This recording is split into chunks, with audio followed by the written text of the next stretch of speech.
Hello, everybody. Welcome to Movie Madness and Entertainment. That's right.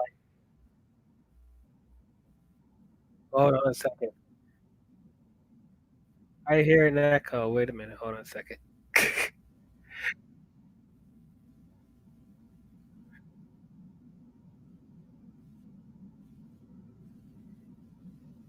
Sorry, guys. Hold on. I'm having some difficulties right here. Hold on a second. This is a great way to start off MMV.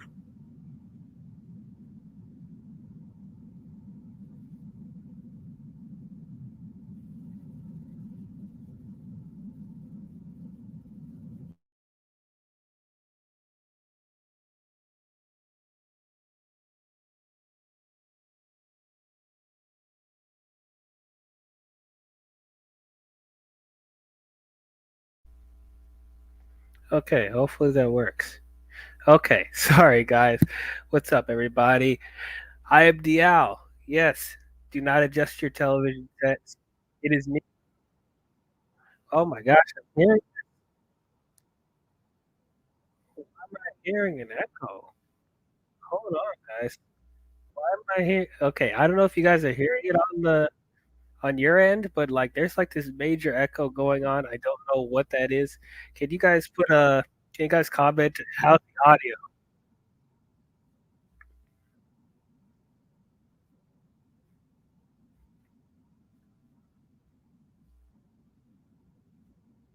Hold on a minute.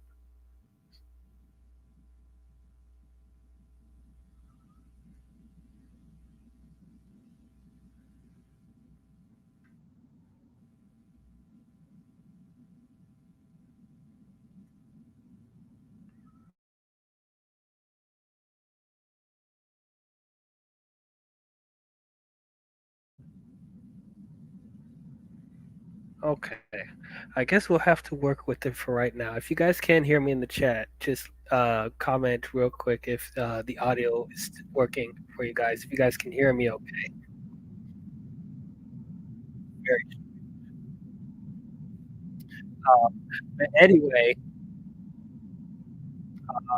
I I did think I was gonna be by myself. Um, I don't know. I was hoping people would actually come in. Um, but today I actually wanted to take over MMB today because I actually saw some articles that I actually was really interested in talking about. Normally I don't really come in and host. But oh, I fixed it. Fixed the audio. I fixed it. Okay, we're all right, guys. Okay. So, but yeah, there's this one specific topic. I'm sure you saw the thumbnail, what we're about to talk about today. Um, yeah, this is not clickbait either. This is not is yeah. This is a topic I really did want to talk about. I just saw this being talked about today, and I'm like, you know what? I think this would be a good topic for panelists on the MME and myself to talk about. We'll see if anybody really shows up, but if not, I will take a lot of your time tonight. I'm hoping people will come in to discuss this with me because I think it'll be a very interesting topic to talk about. But anyway, for those of you who are tuning in, I appreciate you guys coming in. Hope you guys enjoy me. Don't worry, Max will be back doing his regular thing. We'll see if he wants to show up too. I don't know how busy he is today. But yeah, anyway, if it's just me, we're going to talk about this topic. All right, without further ado, let us get into this. All right, so I'm going to share an article that I saw today.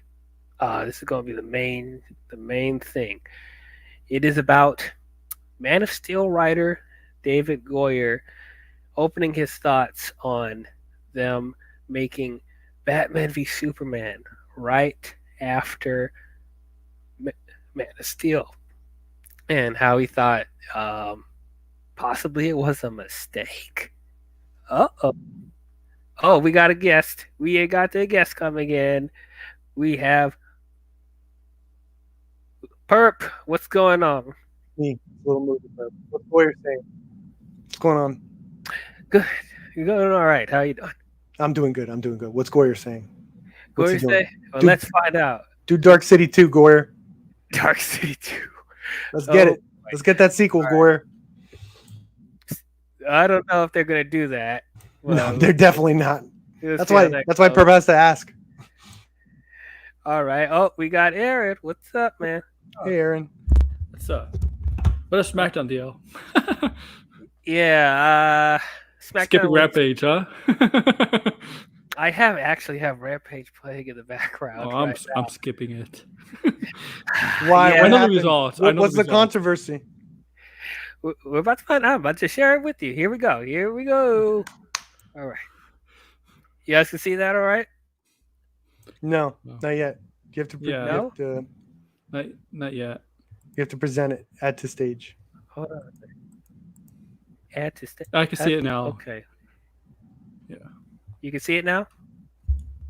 Yeah. Yes. There we go. Y'all can see it now? Yes. Okay. Yes. Mhm. We will have we're gonna have some technical difficulty. We already had technical difficulties off the get-go because I had like an echo going on. So I'm letting the people out there know. I don't normally do this stuff. So I'm like, Yeah. but It's gonna be like an indie stream. That's the way you have to we're picture gonna figure it out. Anyway, indie stream. Exactly. So Man of Steel writer says it was crazy how WB and DC tried to build their own MCU. Reveals David Fincher's 2-hour Blade meeting. Okay, that's interesting. Let's read this thing. So I don't know. I guess they had like a David Fincher's 2-hour Blade meeting. I want to know what that is. Is it about the MCU's Blade? But they're still making that movie? Okay. Yeah, they're just. But anyway, for sure. in a career spanning your we'll see. So I think there's a delay, DL. I think there's a delay. I don't know if you hear it. Is there a delay? I felt like there was. Maybe not anymore. Okay, say hello, real quick now. Hello. Oh yeah, there's a little bit of delay. Yeah, there's a little bit of delay. Yeah, I noticed that too. A little bit. Goodness gracious, this is the perfect time to be having gosh darn it, man. Hopefully it'll fix itself, man. Like the first time I tried to host MME, I'm starting to get technical problems. All right, we'll work it out. Who else came in? Oh, we got Anthony. It's Anthony. What is Hey, up, what's my up? guy? What's up? All right, let's continue with this article. All right, in a career-spanning interview on the Happy, Sad, Confused podcast, that's a very interesting title for a podcast. Man of Steel writer David S. Goyer agreed with host Joshua Horowitz that Warner Brothers should have developed a standalone Superman sequel with Henry Cavill instead of attempting to mount a cinematic universe with Batman v Superman: Dawn of Justice. The studio did so in order to compete with Marvel. And he says, and I quote, "I know the pressure we were getting from Warner Brothers, which was, we need our MCU. And I was like, let's not run before we walk. The other thing that was difficult at the time was there was the revolving door of executives at Warner Brothers and DC. Every 18 months, someone new would come in. We were just getting whiplash. Every new person was like, we're going to go bigger." Oh my gosh. That stuff we kind of knew. I mean, yeah, we could see like, it crashing at the seams and the further we go into the DCEU with them just throwing stuff at the wall and hoping something sticks. Yeah, wait to see how many movies. Continues on. Batgirl would have stuck. Wait till how many movies they said they were in plan. With how many movies they were planning, with nothing really like written or anything. Like, I had no Zach idea. literally said multiple times that we was gonna get a Man of Steel sequel, but Warner Brothers wanted to make VVS because they failed to do it 20 years ago. Because remember, they tried to do one in the 2000s, a VVS movie a long time ago in the 2000s. George Miller. Yeah, and stuff like that. Yeah, George Miller with Justice League Mortal. That was it, right? That movie was happening. And stuff like that. So like, he's just Warner Brothers been trying to make. And the strike, the strike from that year, from that decade, killed that movie. Yeah. I would still love to see that movie into this day. I don't know. We saw the pictures of the costumes. The costumes are pretty bad. I think they probably would have fixed the costume in post production. Yeah, I think if we actually saw a trailer, maybe in the context they would work a little better. But I'm just saying, if we got who we got for Batman, Oh yeah. I mean, Oh. come on. I remember before the allegations. Controversy. Yeah. Right. I don't know. Best Batman ever. I don't know. I mean, before the controversy stuff, like I was an Army Hammer fan, so it's like I would have been, at the time, I would have been like, okay, let's Like get he was a you know, good actor before all the stuff happened between him, and I would have loved to see Man of Uncle 2 if all the stuff didn't happen with him. So People wanted him to do DC. I like him in again. Free Like Fire. people wanted him to do DC. Oh, he was From the DC. number one fan cast for Batman back in the day. Yeah. I remember. They wanted. They wanted even after when they tried to do this whole plan for the DCU. People wanted DCU. They wanted him to be back as not as Batman, but like maybe as a Green Lantern. Yeah, he was actually my fan cast for Hal Jordan for a minute. Yeah, Hal Jordan, I think.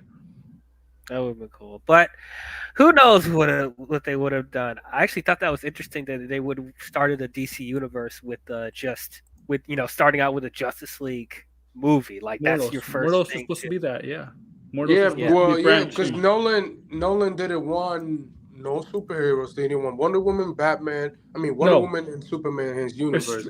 It was strictly Batman universe. Yeah, that's the reason why even Smallville tried to get Batman, but Nolan's like, nope, nobody could use Batman. I'm doing him in the Arrowverse, they mentioned Bruce Wayne, they mentioned Batman. Yeah, they couldn't even get him. Yeah, they didn't even show him as well. So it's like. But they did in the Crisis, Kevin Conroy's version. Yeah, that was not cool his, not from the animated series, but a version of.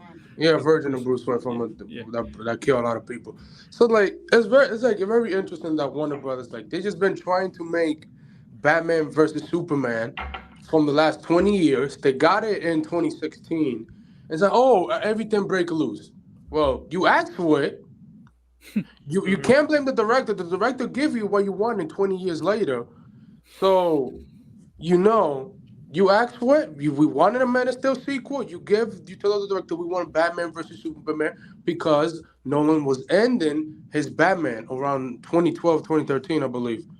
I think that was the last Dark Knight Rises was 2013 , right? It's 2013. Yeah. No, it's 2012. 2012. Oh yeah, you're right. The year of Avengers. That was a good movie. It's just Warner Brothers been a mess ever since. Yeah. And I don't know how much they were going to do with after Batman Begins, and then sad, Superman Returns came out. Sad, were they going to try and do a crossover before then too? They could get the Arrowverse. I don't think so. That was only fan stuff. I don't think producers even thought of doing anything close to what the MCU. You see, how they can't even get it together after one movie. It's like, okay, now we go to BVS, as Anthony said. That's the reason why all the times they came up with before, it was always them as a group from the beginning. No one's ever even thought of doing individual movies ever. Even that, and they can't even keep it together when they say, yeah, let's copy Marvel. They can't even keep it together. No, you can't. That's not a producer's mindset at all. What Kevin Feige is absolutely unprecedented. Well, yeah. Look, they have their studios now. They should have had a studio a decade ago. If you can plan all they're building a studio in the UK with House of Dragon film, Lord of the Ring film, Harry Potter, all those movies. They're building the studios over there in London. So in the UK, so bro, that should have happened 10 years ago. Disney gave Marvel their own studio, right? They even give Marvel their own studio. Come on. Yeah, so who knows? Let's continue this a little bit. He goes on to say, I remember at one point the person running Warner Brothers at the time had this release that pitched the next 20 movies over the next 10 years. Hell no! But none of them have been. Marvel does that now. Marvel. Well, they're planning ahead for the future. They release 3 movies a year. Can you imagine? 3. Yeah. If you do 10 years, 3 movies a year is 30. 20 movies, bro. I'm sorry, bro. You have to have a. You have to come. No. You have to come on, bro. That's ridiculous. That's only 2 movies a year. Is this worse than Anthem? Remember, you got gamers. Remember the Anthem game that they released a trailer and they didn't even have a game, and then they released pretty much just a demo. I say 20 movies, 10 years could work. It's just a problem. You need a plan. It just depends on it depends on the directors who you get and the stuff like blueprint. that. Yeah, you need a plan and outline how to work that out, because we get this two DC and Marvel movies a year is pretty standard. We could live with that. It's just you need everything. Like, he's going to go in. Obviously, in the article, he's going to explain why that wouldn't work, because there's no plan for 20 movies for 10 years. Exactly. Like, that wouldn't work. Like we saw it back when they announced that slate in 2016 with three Justice League, Green Lantern movie, Shazam, which that came out, Wonder Woman, which that came out, Aquaman, which that came out, and the Cyborg movie, and then what else? I forgot the other that was there. There was supposed to be a New Gods. There's supposed to be a Trench, Nightwing, Batgirl, like everything. Well, they filmed Batgirl, but that got axed. No, there was supposed to be Josh Whedon. Yeah, it was Josh Whedon. Oh, that's disgusting. Rip. And so, like, Nightwing was which McKay? Chris McKay? Yeah, Chris McKay. He's a good director. That movie is dead. Yeah, that announced that like 2 months ago. I wouldn't be surprised Nightwing's probably back on the table in the future. Nightwing has to appear in Brave and the Bold. Like, he should. Yeah. Like, I don't see why we wouldn't. Yeah, hopefully.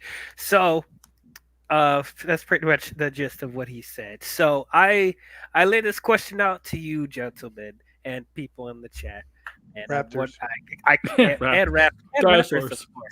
Yeah, I can't wait to see the discourse. Well, no, let's have a civil debate out there. But like after, yeah, I'm about to open up old wounds.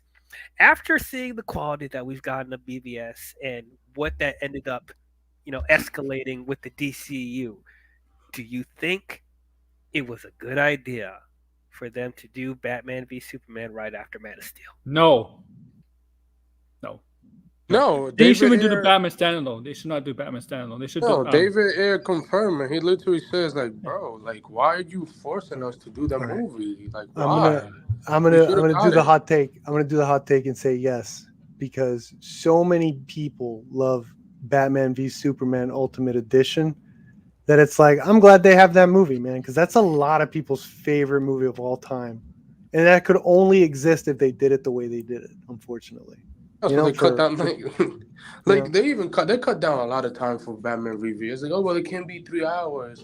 Oh, we need this. Let's cut down. But at the end of the day, it still came. The Ultimate Edition came out. So many people loved that movie. So I would say yes, that it was a good idea based on that, because they got a good movie out of it. A lot of people. Zack Snyder said the Ultimate Edition made Warner Brothers a lot of money.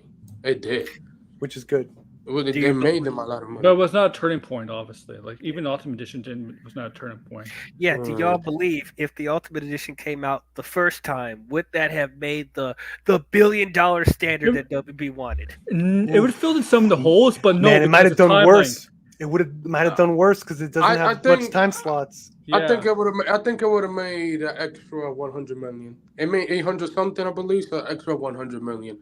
And that's still like 900 million. That's still not very good. Yeah, that would still be below projections that Warner Brothers would want for that film.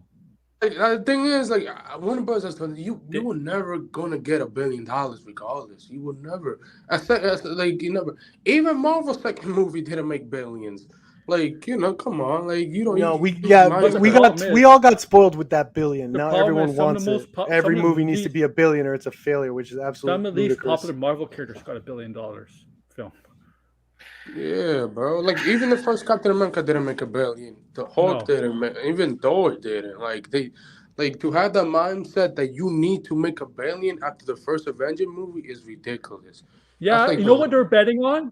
They're betting on Superman versus Batman. Two bigger. Let's be honest. I'm gonna be honest with you, because Marvel people don't disagree. They're bigger than any Marvel character there is. Oh no, there is. Yeah, for sure. There's no. And they're betting on $1 billion from those just two characters alone. Wonder Woman to a certain degree, like, because she's very like. But they spoiled that cameo for no reason. They spoiled the shit out of them trailers. But there's a reason why. Let's be honest. There's a reason why they did Captain America 3 Civil War, and they had to get Spider-Man. You think Spider-Man was really in the works? But you know what? Batman versus Superman. Oh my God, those are the biggest two Marvel characters. Let's get the two biggest DC characters. Let's get the biggest Marvel character. Let's work out a deal with Sony. Let's get the biggest Marvel character in our Captain America film. You know?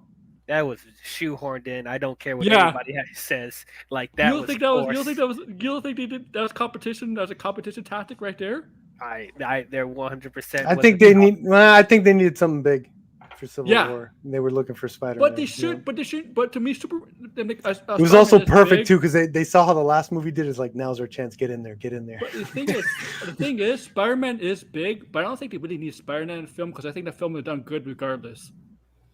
It would have done good, but I don't think, dude, it doesn't get that billion. Did Civil War make $1 billion? It did, right? Yeah, it did. I don't think it makes that $1 billion without Spider-Man helping.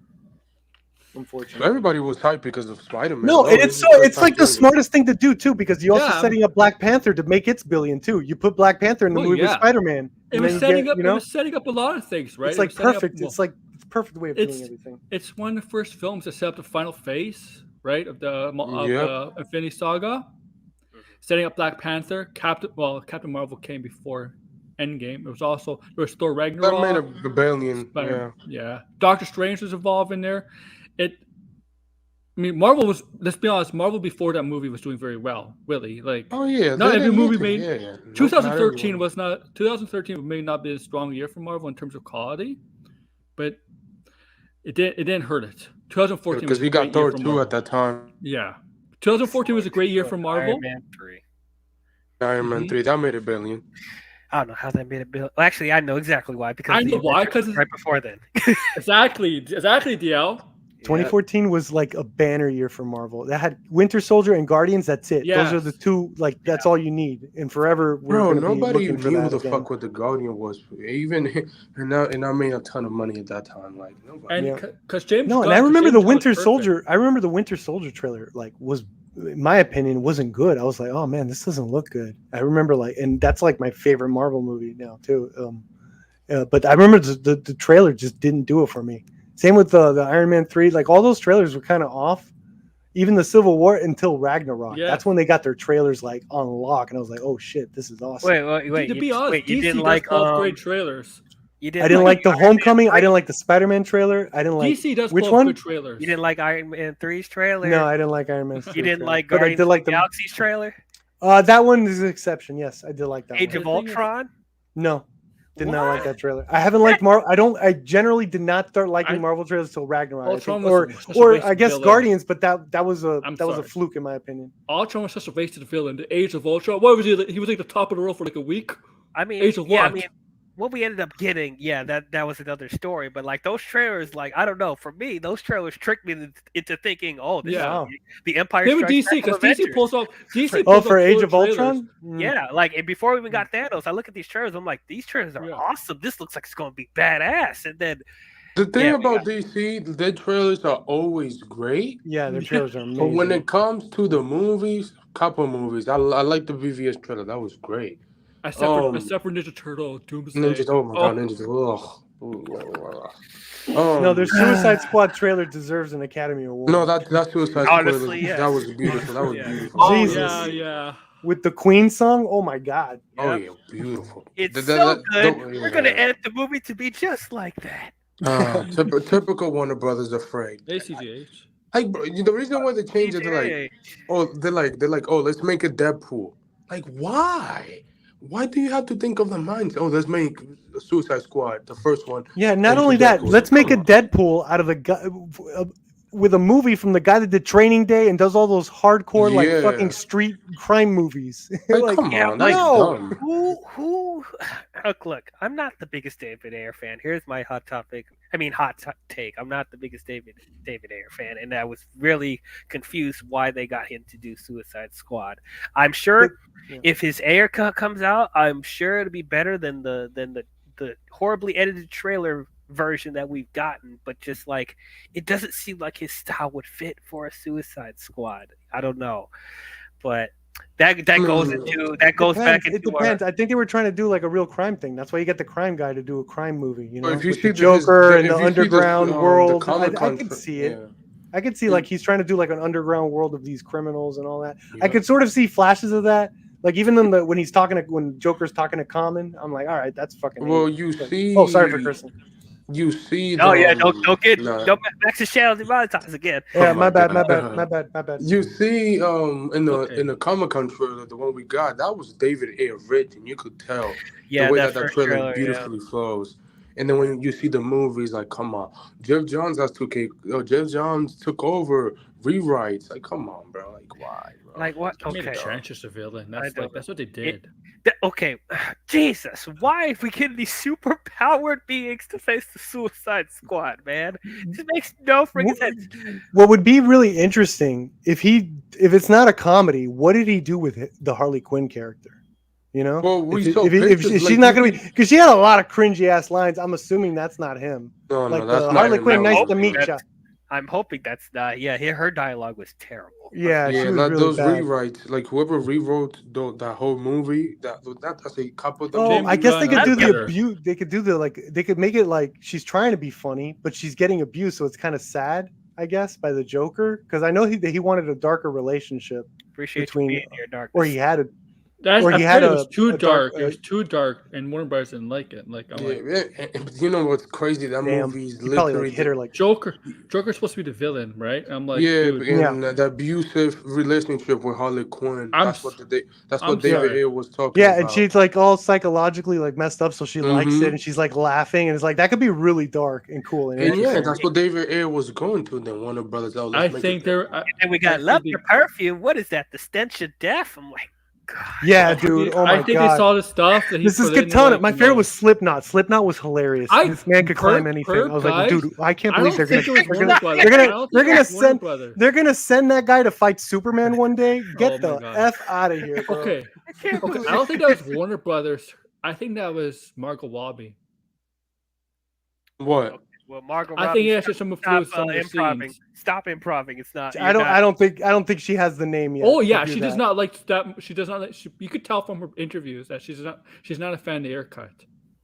Yeah, because probably because she's getting slapped around and having to like laugh and stuff. It's because she doesn't want to see Harley being abused by the Joker. Yeah. That's why. So I think that's what happens in the comics. Have you read a comic? No, not only that, I think that also gives impact to her sequel, Birds of Prey, when she is free of Joker and she's trying to find her own way. So it's like it kind of would fit a little bit.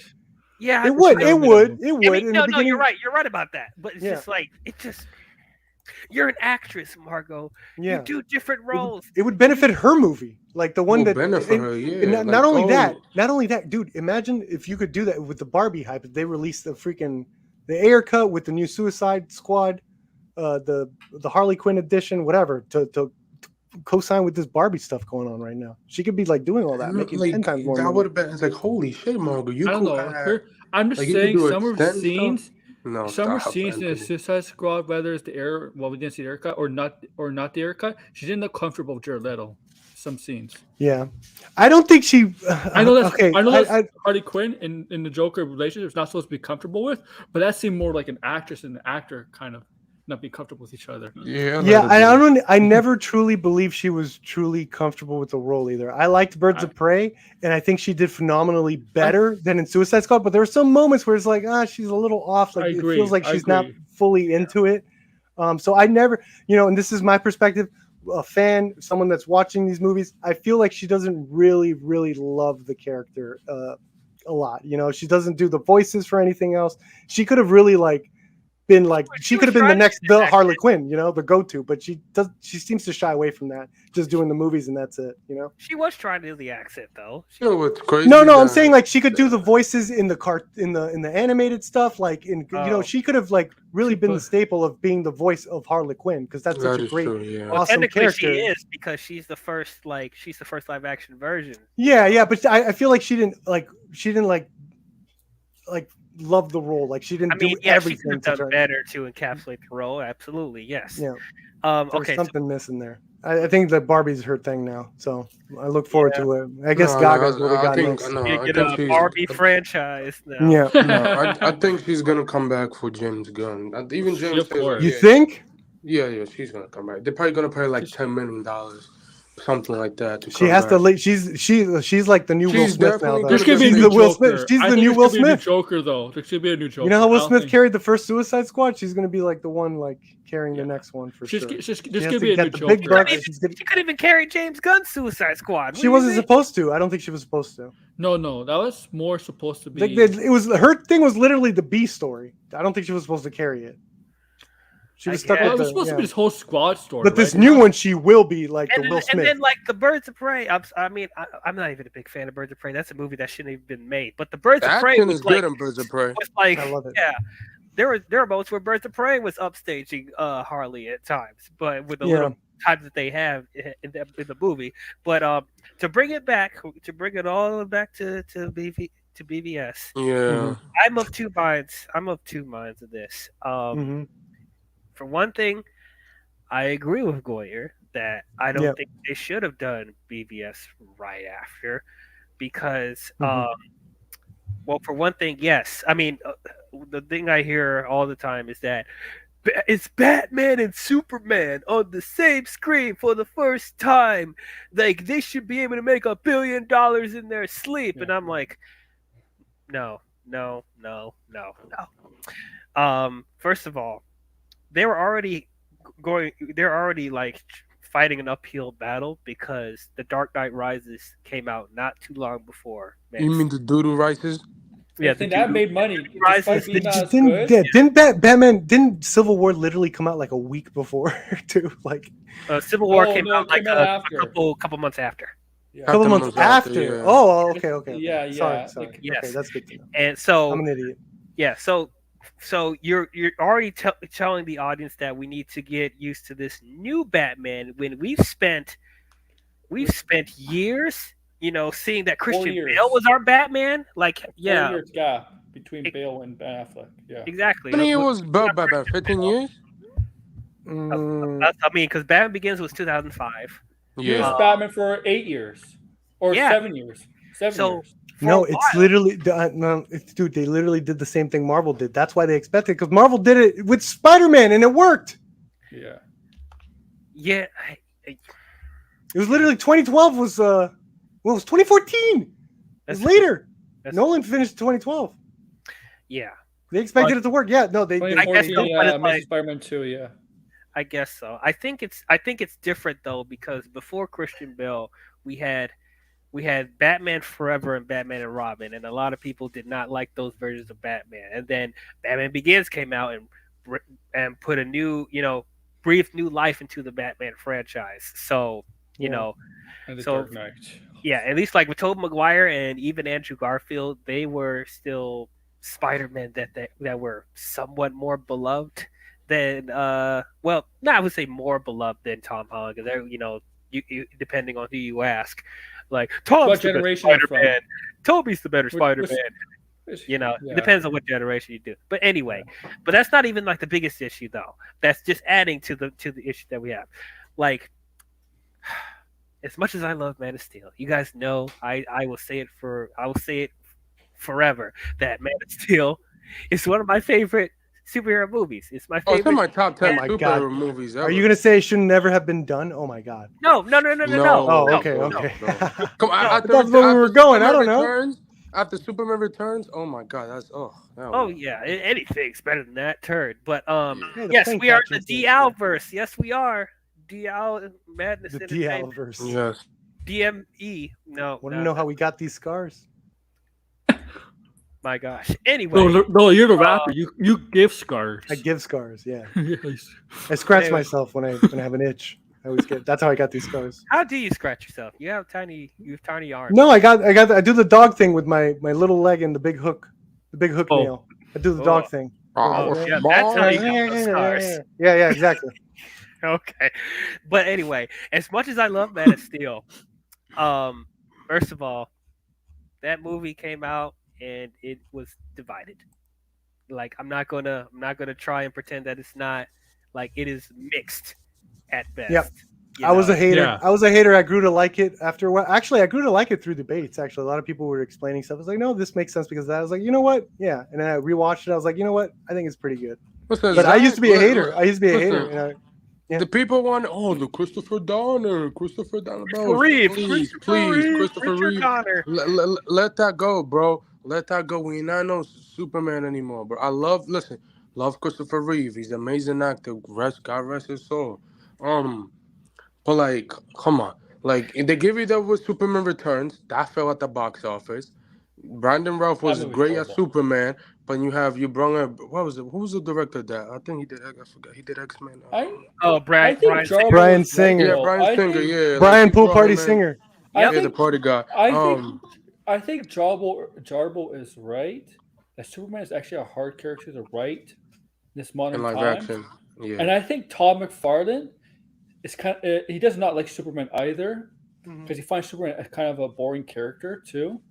Like, see, Superman. Okay. We're gonna stop that right now. We're gonna stop that narrative right now. I don't care. He likes flawed characters. I just say Todd McFarlane likes flawed characters. Okay. Like, seriously, Superman's I'm flawed. so tired. Superman is trying to fit in. He can't fit flawed. in. He's trying to be human. He can never be No, human. that's the problem. Yeah, but at the same time, he's better than them too. So it's that's the problem. It's a weird psychological thing that it does to him. You know, that it could be interesting. That's exactly the point some of them make. That is just. I'm sorry. That just sounds like an excuse to me. It really does. Like, after seeing what they are able to do with an animated show with My Adventures of Superman on Max, that's how you make Superman relatable. It's not that hard. It's really It's isn't. not, bro. Like, literally, I could sort of see that, people. but at the very least, Superman should work as a side character because Here's the even if problem, you don't man. like, No. yes, I think one of the problems with Superman. I said at the very least, I was like, at the very least, you could be able to. I think the problem with Superman is right. Like, that's a cool Superman. I think the problem with Superman, some people make him out like he's too perfect. Nothing could go wrong with this guy. Like, he's like everything is perfect. He's not the Hulk. He is not the Hulk. Please. No, he's not. I'm just saying at the very least they should be able to do that. You know, if they're having trouble introducing, I'm just saying in general, and they're not doing this because they're obviously doing Superman Legacy. I'm just saying if they were having trouble with, like, okay, what is our angle with Superman? We can't quite figure him out. Having a Batman there could really help to sort of distinguish, okay, what's the angle? If he has to be completely opposed to Batman, the complete opposite of Batman, that's a way that they could sort of grow that character in another movie and then put him in his own movie once they find that destination, only because they had Batman there to sort of counter what his ideals would be, you know? I mean, yes, I agree with you. However, I don't think that's something we need to go to immediately. No, I'm just saying at the very least, if they're having trouble, at least give us that so we don't have a Superman every, like, 20 years, you know, where it's like, oh, we can't do it, it keeps falling apart. Because Superman is a hard character. I will agree with that. I will agree with Jarvis with that. I don't think he's impossible, but he is kind of a hard character. Batman sometimes, even though Batman does come out, bro, Batman is like the most easiest character you could do in live action. Yeah, you just gotta get your inner edgelord as a writer. Batman does come out for his faults too. Batman does cause Superman's faults. Yeah, like Batman is the most easy relatable character. Like, Green Arrow's pretty relatable. I mean, like, and Green Arrow as well. What up, Chill? The Flash is relatable. Flash. I mean, look, the Flash has superpowers, but he's pretty much. Yeah, he does have superpowers. He's super fast. A lot of people say, "Oh my God, Green Arrow and Batman are like the most relatable characters because they don't have power." So I'm like, you know what? I'll put Green Lantern up there too because he has a ring. His power Hal Jordan is the normal guy. He's literally in the Air Force and stuff like that. It's like. Yeah, I think it just comes down to you just need to get somebody who really understands the character, but at the same time knows how to translate it to a modern sensibilities. And I really don't think it's that hard. Now, what I was about to say, if you love the character, probably not. I think Gunn's going to do it because he loves the character, and Brightburn proves that. That man's making fan films over there, you know. So the minute he gets the rights, he's dying. He's dying to, like, who knows how many ideas he's had since a kid of what he wanted to do and how he shaped it in his head. I can't wait to see Legacy because of that, because he loves the character. Yeah, but he knows the Superman brand is kind of damaged. Even though the anime show right now is successful, but that's an anime show on the big screen. Well, they only green light 2 seasons of that show. Yeah. We'll see if it get more seasons. Yeah, next or whatever come out. Oh, Goku. But like, Goku's not relatable, man. Goku is not relatable. No, hold on a minute. Oh no, anime. Run. Yeah, you just triggered an anime fan right now. I like it, man. But I like. I mean, hey, you got a good grade. You got One Piece. Yeah. He better go trade and spend time with his family. Like, but I'm sorry, but Batman will take out Goku in 2 seconds.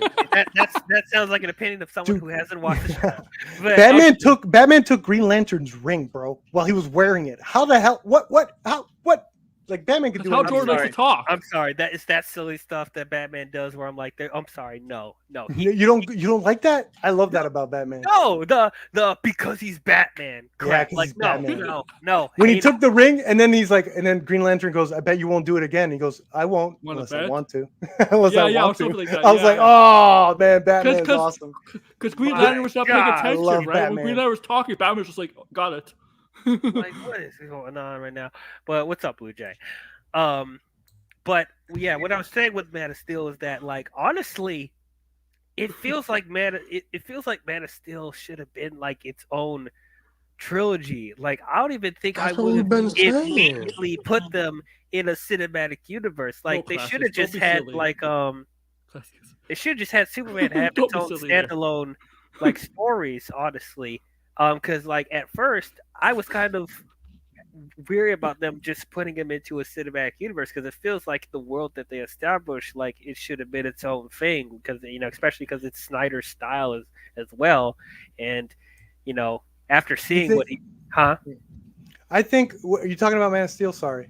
Yeah, I was just saying like it almost. I think would have its own 3 movies, their own standalone movies, and not worry about a cinematic universe just yet.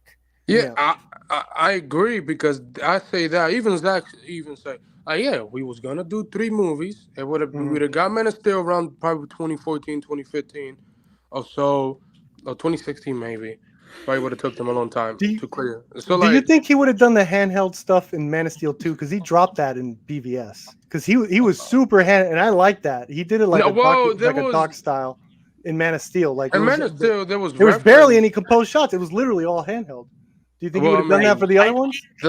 I think he would have slowly transitioned out of it. We still probably would have seen a little bit, but he would slowly like. You know what you do? Yeah, so that by BVS it's like all. But he was gonna. I mean, we know what was gonna happen. Like he was gonna work at the. That's what I'm saying. Like the planet feels like its own thing. The planet, the Hugo planet with Perry White and Lois Lane and stuff, and that was going to be the sequel. I think, and the villain was going to be. I just don't like the idea. Rainier. I just don't like the idea. Yeah.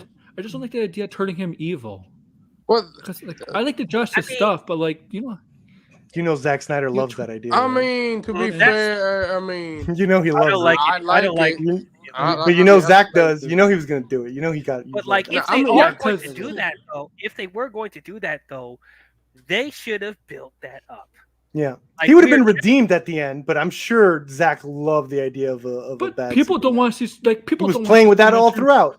When you're rebooting Superman, literally, even with the themes of Man of Steel, it's like, can he go back? Like, what happens if he goes bad? Like, that's a theme. Like, he loved that idea, so I think he was. Unfortunately, he didn't know how to get that from Justice storyline because. What happens if your dad gives you shitty advice? Yeah, I don't think he got this from the Justice storyline because the Justice came out the same year as that movie, Man of Steel. So, or maybe he did for BVS. Toka for BVS because that came 3 years later. But I mean, I'm saying like if they were going to do Batman v Superman, we should have at the very least. Okay, look, I'm not saying we need to get individual movies for every Justice League member, but like I think we needed at least a Man of Steel 2 and a Batman movie before we did that. Was that already confirmed? That what's a perfect meeting between 2 Batman and Superman who did not like each other at first? The animated series in the 90s. When they meet for the first time. Oh yeah, they didn't like each other. Right. Yeah, they were petty as fuck. They was petty. They didn't like each other at all. Perfect. Yeah, that was perfect. And the Lois Lane stuff being the Joker and Lex Luthor working together. Like that was great. I love that line. I love the line. Look, Anthony, guys, I love the lines like Joker's like, I'll kill Superman for you, and Luthor's like, you can't even take down a man in a bat suit. What makes you think Halloween costume? Yeah, the Halloween costume. Yeah, Halloween costume, stuff like that. Because every time Joker would go to jail, he would just escape, and no matter what, he would get locked up in Arkham and escape the next day. Like the thing is that that would have been. The thing is, we already know who was going to be the villain for Man of Steel. Zach already confirmed multiple times. Yeah, it was going to be Brainiac. That's the rumor for Legacy. Everyone wants Brainiac. Yeah, it was going to be Brainiac. He was going to. I'm not a fan of Superman, and all I hear is Brainiac. And he was going to bring the Phantom Zone in and stuff because Fiora got trapped in it. He already say this, and then Tuesday she got trapped, and they were going to get out of that with Brainiac help. So that would have been great to see. Why would she help Brainiac? You know, you come on, like Zod in the comics sided with Superman when he took on Brainiac at times. Because well, he didn't say that she will help him, but I don't think he said Zach understands the fact. I don't think Zach will understand the fact that Fiora will probably side with Superman because you know what Brainiac does, right? no, Zach didn't say that. I Oh. think he would. I think he didn't say that. I think he would. I think Pharrell would have helped. Help me out, Brainiac. comic book fans. Didn't Zod Yeah. side with Superman taking down Brainiac at times? Yes, however, I'm Yeah. not too mad at that because like you remember in the animated series that Brainiac was like the computer system for Krypton. Yeah, he's Yeah. the computer system. Yeah, he knows That everything. wasn't a thing in the comics. So it's like it really just depends how they tell the story, you know. If they get the Brainiac from Krypton in the show, look at him. Or that too. Brainiac, that was good makeup. That was. And I'll say like with the Batman v Superman we've gotten, I know there's people out there that love this movie. Okay. And like I don't hate this. I don't hate it. I think it's fine. It's okay. Like there's some really good stuff in it, but like it was a mess. But Well, like it was dark and gritty for all the wrong reasons, I feel.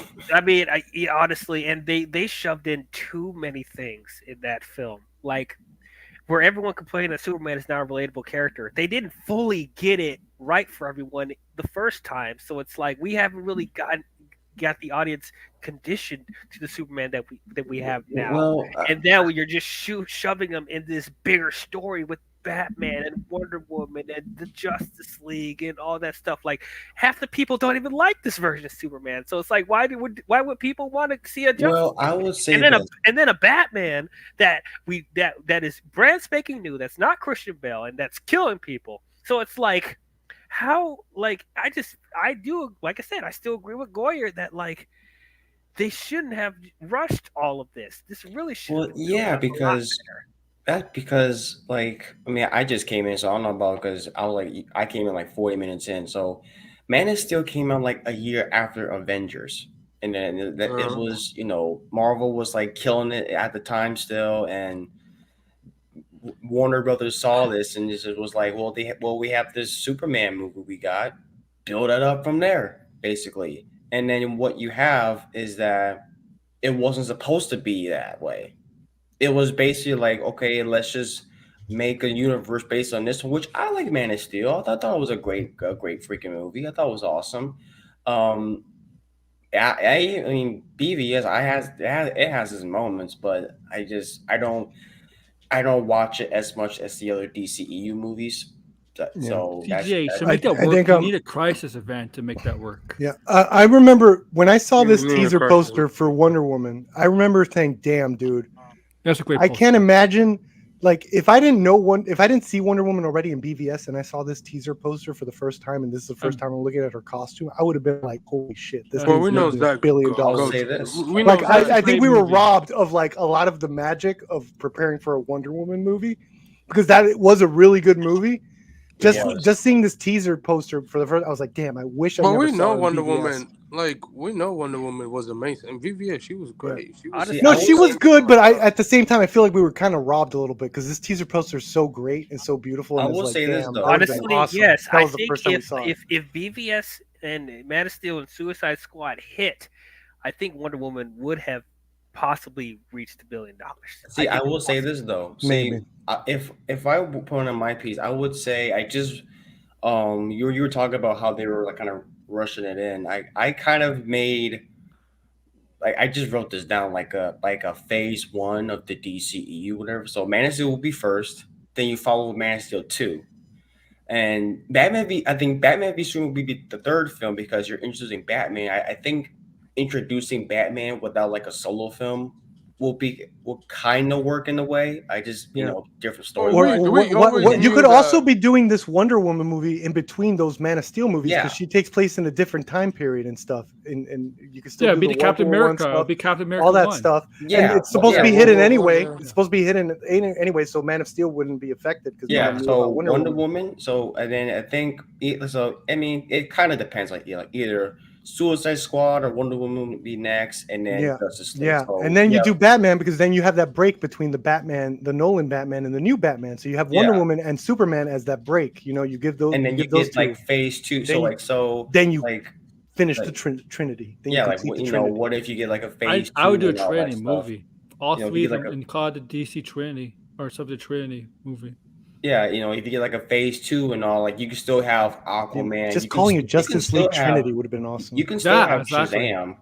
You can still have but you can get like Ben Affleck's Batman. It's just like you know, something like it's a what if stuff, but I mean I'm okay with what we had now. I mean I still like those movies that we got. Yeah, So people like them. Yeah, I, we still got I the greatest. BVS is still the greatest superhero fight ever with that Batman warehouse fight, in my Oh opinion. no, the fight, Like, I the love fight that. scenes is gorgeous in that movie. Like, that's still my favorite superhero action scene to this I mean, day. personally, And I'm not a lover of that movie. if you're talking to me, like I mean, I mostly like the DCEU films post the 2017 film because I watched them more. So that's just me. You know, I mean I still think the first Wonder Woman is the best DCEU of movie of them all. It's my favorite movie. I think a lot of people share that opinion as well. I think Wonder Woman is it's a very fun movie. I think it's a Third I think act. Because yes, Zack the Snyder third act Ghost was directed it. That's why. yes, yeah. Ghost Turn directed to it. Injustice. I thought But everything was good about Wonder Woman until like Ares. Like to me, Ares was not done well. That's another Jeff Johns reshoots right there. yeah, that was You know the way that he looks. Like, come on, bro. yeah, not great. But yeah, it's like And I knew No Man's Land was David Wallace classic. was Ares from the start. I knew he was Ares from the start because they kind of gave it away, like the Jack Houston character. I mean, the minute you he's cast that Ares. guy, that Yeah. actor, you're like, yeah, okay, that guy's a bad guy. He's a Yeah. good actor, and he shows up in. It was a places red like herring, that. right? It was a red herring. They wanted to make you think the Jack Houston character was Ares, but you knew it wasn't him. Yeah, honestly, if they were going to do a Batman and Superman thing and like not do a Batman movie before I would have completely cut out Doomsday. I'm cutting out the Nightmare stuff. I'm cutting out Wonder Woman. No, put the Nightmare as the end credit sequence. It would be the most after credit sequence, most epic after credit sequence ever. The most epic after credit sequence ever. Come on, move it. Just move it to the end, scene and then you don't have to address it until later, way later. Here's the thing about BVS. When Bruce is dreaming, right, and he saw the Flash come out and say, It's similar to Iron Man. That doesn't work like that. It's If the guy's similar coming to back Iron in Man, time though. warning Bruce, he should not be sleeping. It's not a dream. I would get rid of the dream aspect and just cut after credit sequence. You just cut to Batman opening the door to the apocalypse, and you're just like, what the hell? You're gonna find out way later. You find out way that later. That dream sequence makes no sense. That's not a dream. That's not. I mean, it depends. I mean, to me, that's a dream. If you just wake up, if you like sleep for a couple of seconds, you know. So no, but if you guys going back in time. Yeah, was Flash a you dream? guys should They be were awake. treating he was treating it like Flash was a dream. I mean, that's something that the Flash would do, though. Like you know, like find Lois or something. I forgot what he's saying in that line. Lois is the key. Lois is the key. Lois is the key. Yeah, she's the key to everything. Maybe he had something planned out with Dream Logic or something. Maybe he had like a mutant or something that went through dreams in time. Who knows? Who knows what he had planned? Anthony, you're right, but this is like Matt Reeves wants to make that's Batman for you though. Matt Reeves wants to make the Batman is very he's traumatized, right? And he's very and a lot of people there's no Bruce Wayne, there's only Batman. Yeah. That's the Batman. You're right, Anthony, you're 100% right. Straight. Yeah. And that works with especially Paris's Batman. It kind of works with some of the other incarnations of Batman we know. He's obsessed with being Batman more than Bruce Wayne, and obviously in that film, since suffering trauma, he's been dealing with a long time. He's reclusive, he's hurt, he's all of that. That film was about him opening up more, learning about him that it's okay to be vulnerable, stuff like that. Because Batman, he doesn't want to be vulnerable because he's afraid of the pain. And the Alfred scene, let's be honest, one of the best scenes in all the comic book movies that brought people together was the Alfred scene in Robert Pattinson's Batman in the hospital. Because that's one of the best scenes that I've ever seen in comic book movies. Not a fight action scene, but one of the scenes that brought them closer together because he was pushing him away. But there was a reason why he was pushing him away, right? Because he's afraid if something happens to him, you're not able to handle it. And something did happen to him. He opened up to Alfred.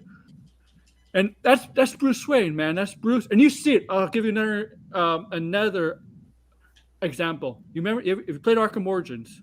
You remember that one scene where Alfred is afraid of Bruce going out at night to capture Bane because Bane was not throwing the loose, and Alfred's like, "I can't let you go out there. You know, I don't want to lose you too," and stuff like. And Bruce is like mad, pissed off at him, right? Yeah. Right? Because Alfred, just be honest, like, Bruce made a promise to his parents that he'll fight vengeance, he'll fight the crime and all that, do all that. But Alfred also made a promise to his parents that he'll protect Bruce, right? He doesn't want to lose Bruce because he sees Bruce as a son. And you remember later on, Bane finds out who Batman is, and his butler, Alfred, his butler, he, basically kills Alfred. And you saw how Bruce reacted to that. And remember, he tried everything. And remember, there's a point of doubt where Bruce thinks he couldn't save anybody, the city, or anything like that. That's Bruce. That's Bruce in a nutshell, man.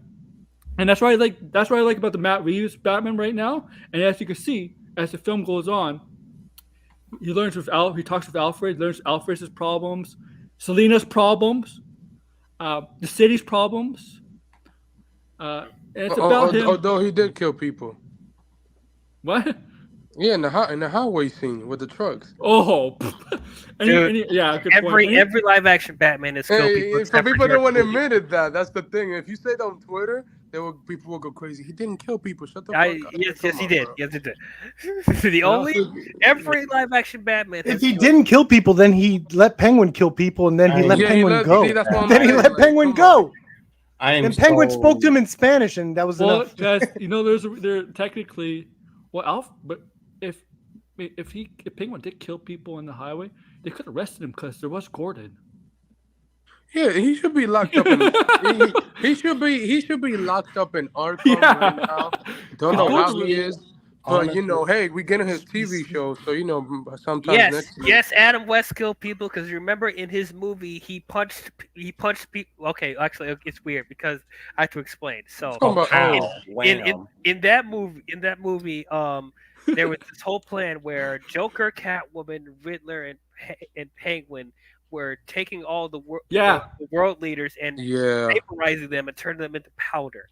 And so they first experimented with that with their minions. They turned them into powder, and then Penguin had this whole elaborate plan to trick Batman and Robin to go in. No, there was this one scene where Penguin was disguising himself as a Commodore Schmidlab, like a sailor or something like that. And for some reason, Batman and Robin didn't know that was the Penguin, even though they knew. Oh, okay. They knew. They were playing along with it. Yeah. And so Penguin had this whole elaborate plan. Honestly, hold on. Before you say something, is this Nolan's Batman Begins? What are we talking about? No. Adam West Batman. I know what he's talking about. I know what he's talking about. It's Adam West Batman movie for people that don't know. So Penguin had this whole plan because he had a whole bunch of powder of his minions that they experimented their machine on because they're vaporizing people and turned them into powder. I'm not joking. Go watch the Adam West. Yes, he's right. Yeah, but they rehydrated, brought them back. They rehydrated them. Yes, but then when Batman and Robin started punching them, they vaporized them into nothing. So yes, he killed people.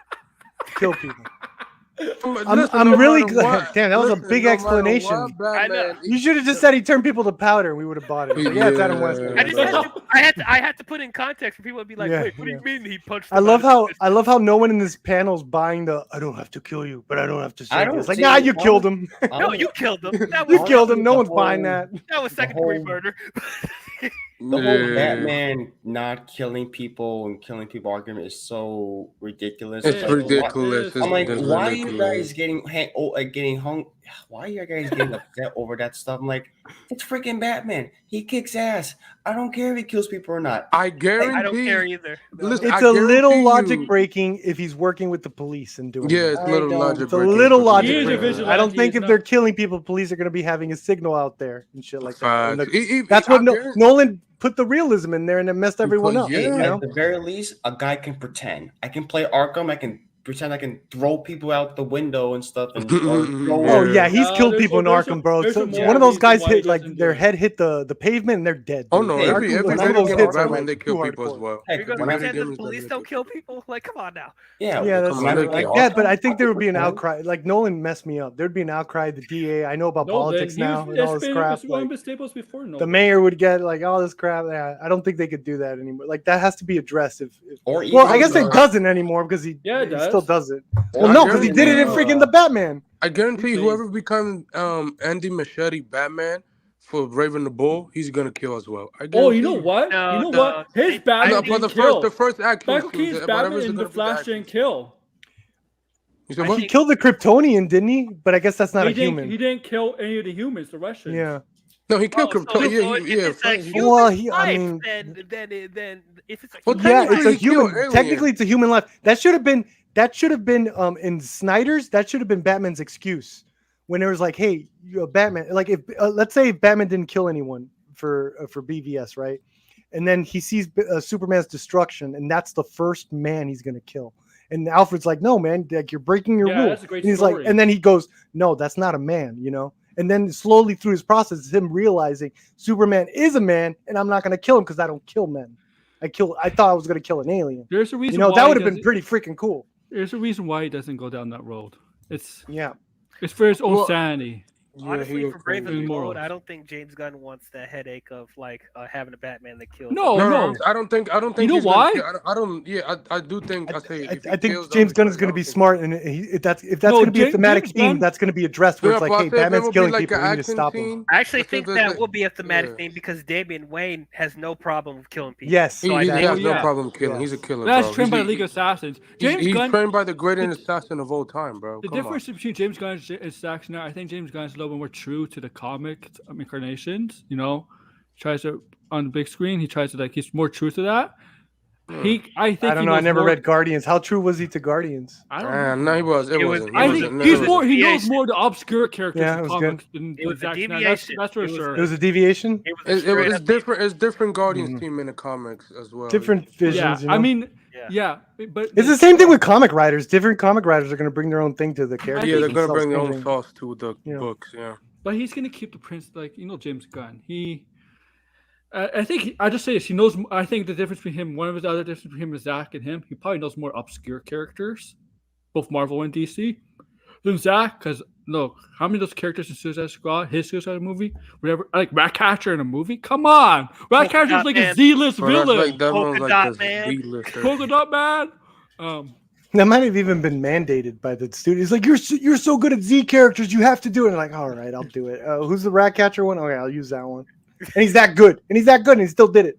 He still did it. Yeah, That's like, why we're you- getting Creature Commandos and the Authority. Yeah, animated. Yeah, I hope people realize that. Oh, People that's think coming out when next year. people's gonna think, thing. well, Yeah. I think people's gonna watch Creature Commandos, but then when you put them in live action, that's what James Gunn say, you better explain how where were they in live action?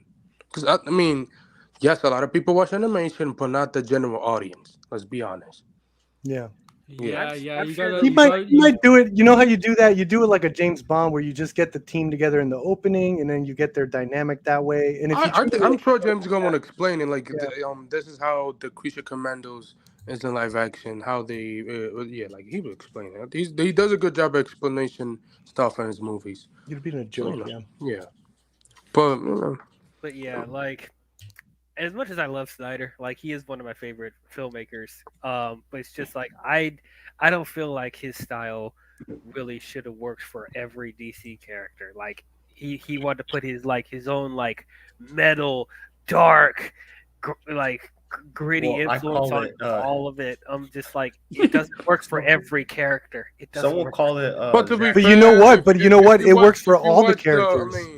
If you watch the Snyder cut, Batman was light. Like he's so. I mean, He's I'm so a- hope. Like Superman gave Batman hope, and stuff like that. And so he was. True. I saw what I saw in yeah. I love Snyder Cut. I love the Snyder Cut. I loved it way more than BVS. No, but I think that's what Snyder maybe do Man of Steel, and then maybe get some other directors to do the characters more or less how you guys like them, and then return Snyder for all of them together, and that's where you get the No, that's what was gonna happen Snyder originally stuff, you know? in 2016. They announced all these directors, right? Yeah. And they were gonna do their own movie, their own version for the movie, and then once the Justice League come around, they were gonna put it together and talk about it. Yeah, like that was the plan. Because I love Snyder's style for that. I love maybe not the aspect ratio, but his like painting style was perfect for like the godlike thing he's trying to do with all these characters together. You know, I think that's because the Snyder Cut was 4x1. Someone did call. Someone did describe like Zack Snyder's style as a edgelord masculinity. That's what they call it. No. That's. I think his style, honestly, for Snyder Cut specific, is I think it would be more like edgelord Renaissance painting. That's what I mean. Honestly, I like Zack Snyder. I mean, I like Man of Steel. I mean, honestly. Do you really want a Zack Snyder influence Blue Beetle movie? I don't think that's the thing. I think the only characters he should have been touching was the Trinity and maybe do Justice League. Everything else, I think people should have their own style because I love what James Wan. Yeah, I like what James Wan did with Aquaman. I like what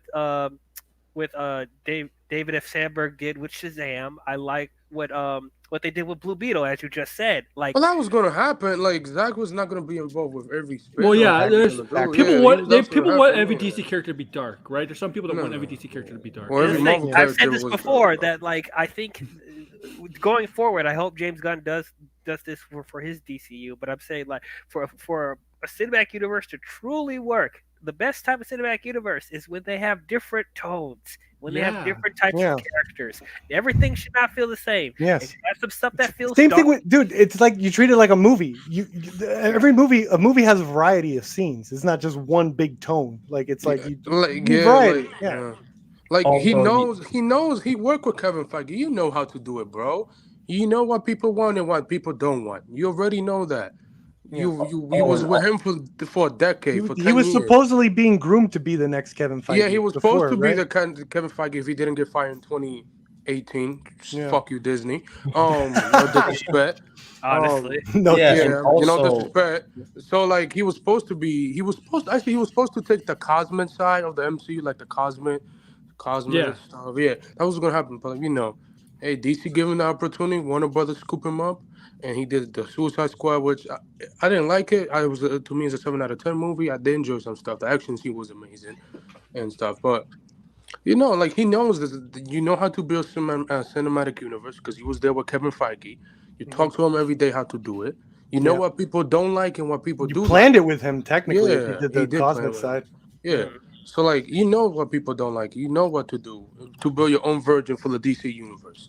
And stuff. Let directors do what they want. Like James Gunn said in that video, we let them do whatever style they want for their movies, and once we bring it together for the Justice League, I think they're gonna do a Justice League at the end of Chapter 1 of DC.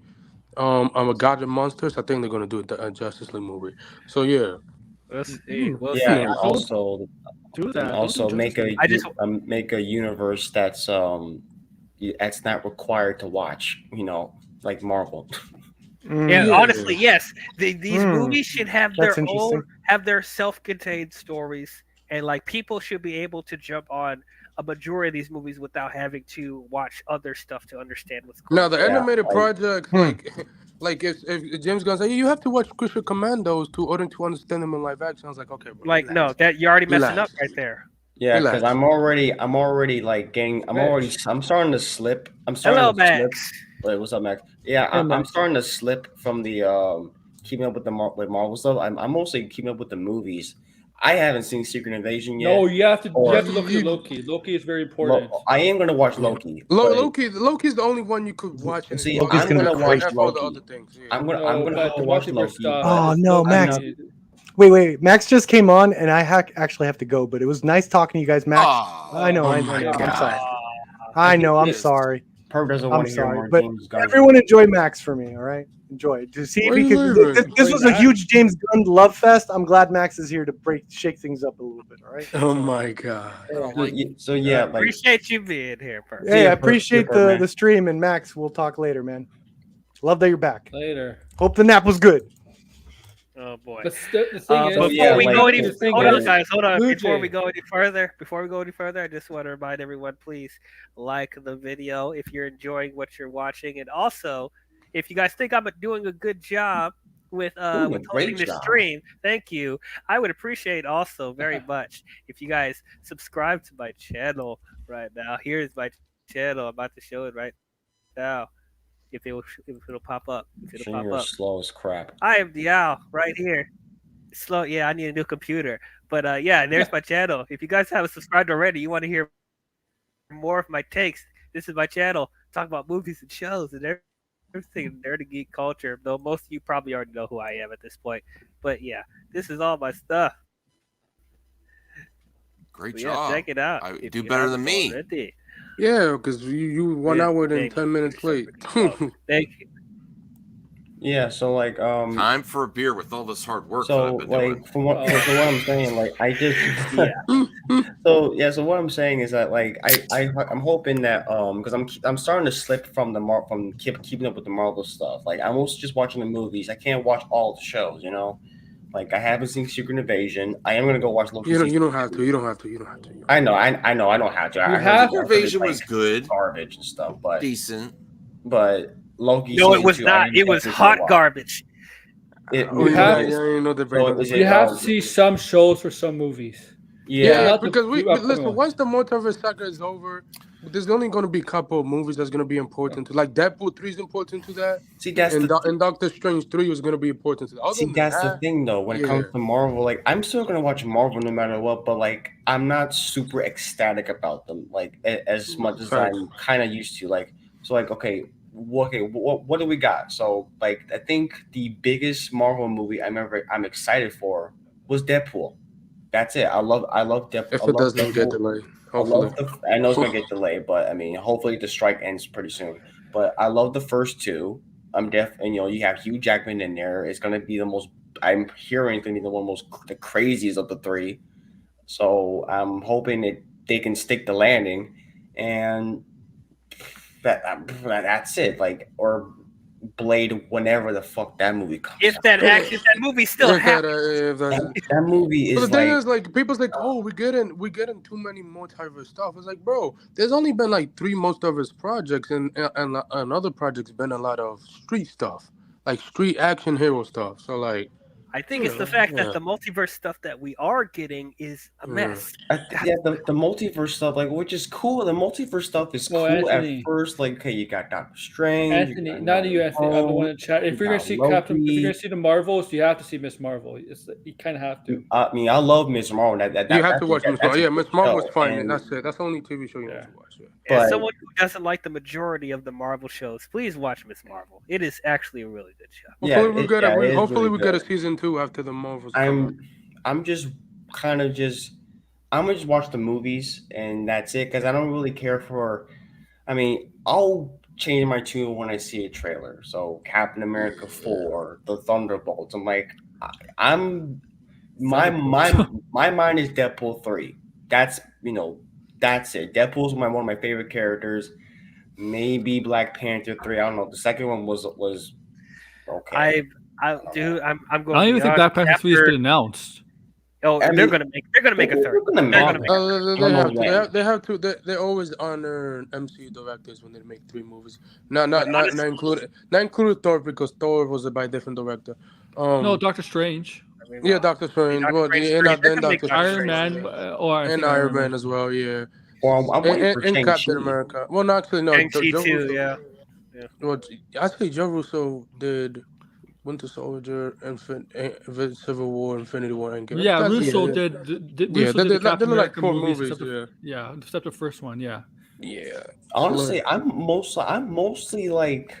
This sounds like I'm mostly interested in what DC has going on, and this sounds weird to say. I mean, it depends. Kind of what Sony has going on, mostly with their Spider-Verse movies. Hashtag recast T'Challa. I'm with you, Chill. I'm with you, bro. Yeah, I agree. Honestly, after Wakanda Forever, like I don't really feel Listen, excited for Black all I Panther have 3. to say, I don't feel excited for Black all Panther I have 3. to And I feel like say, one sequel wars come out, you will get him. That's it. That's it. That's all. Other than that, boom. You know, back to this. Yeah, back to this. Like I agree that you let these directors do their own style, and then once you bring it in at the end of the chapter, whoever's gonna direct the final movie for that, you know, all connected. Yeah, I agree. Yeah, man, where's Fantastic Four and X-Men? That's what I'm looking for. Fantastic Four. Fantastic Four and the How X-Men. many rumors? Well, it's supposed to start production next year in January with Superman Legacy with James Gunn. Fantastic Four news, any X-Men news. Start production now, or like around this No, time. in 2024 by next to Superman. Honestly, Legacy. any news regarding Fantastic Four or X-Men, I would disregard them in a heartbeat. I just need to see a trailer. X-Men, no. I'm so jaded with all this casting news of Adam Driver, Margot Robbie in this. I'm like, Not true. Like, honestly, I'm with you, man. This should not be. This should don't not know be who. a They whole don't know. mess. They don't know. The Scoopers don't know who's Fantastic. I know, like I know it's just the Scoopers stuff, but like I just want to see it. I just want to see the trailer. I want to see when this. I just want. I keep forgetting when it's coming out. I can't keep track of the release dates upcoming. I think it's coming out in 2029.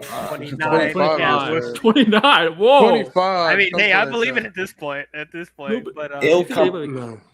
Here's a prediction. So, Fantastic Four will come out in the year 2024. It's not. Then, they scheduled the year after 20,024. I don't know. 20,000? When everybody's dead. But so, yeah. I don't think the Earth will exist at this point. I don't fucking know.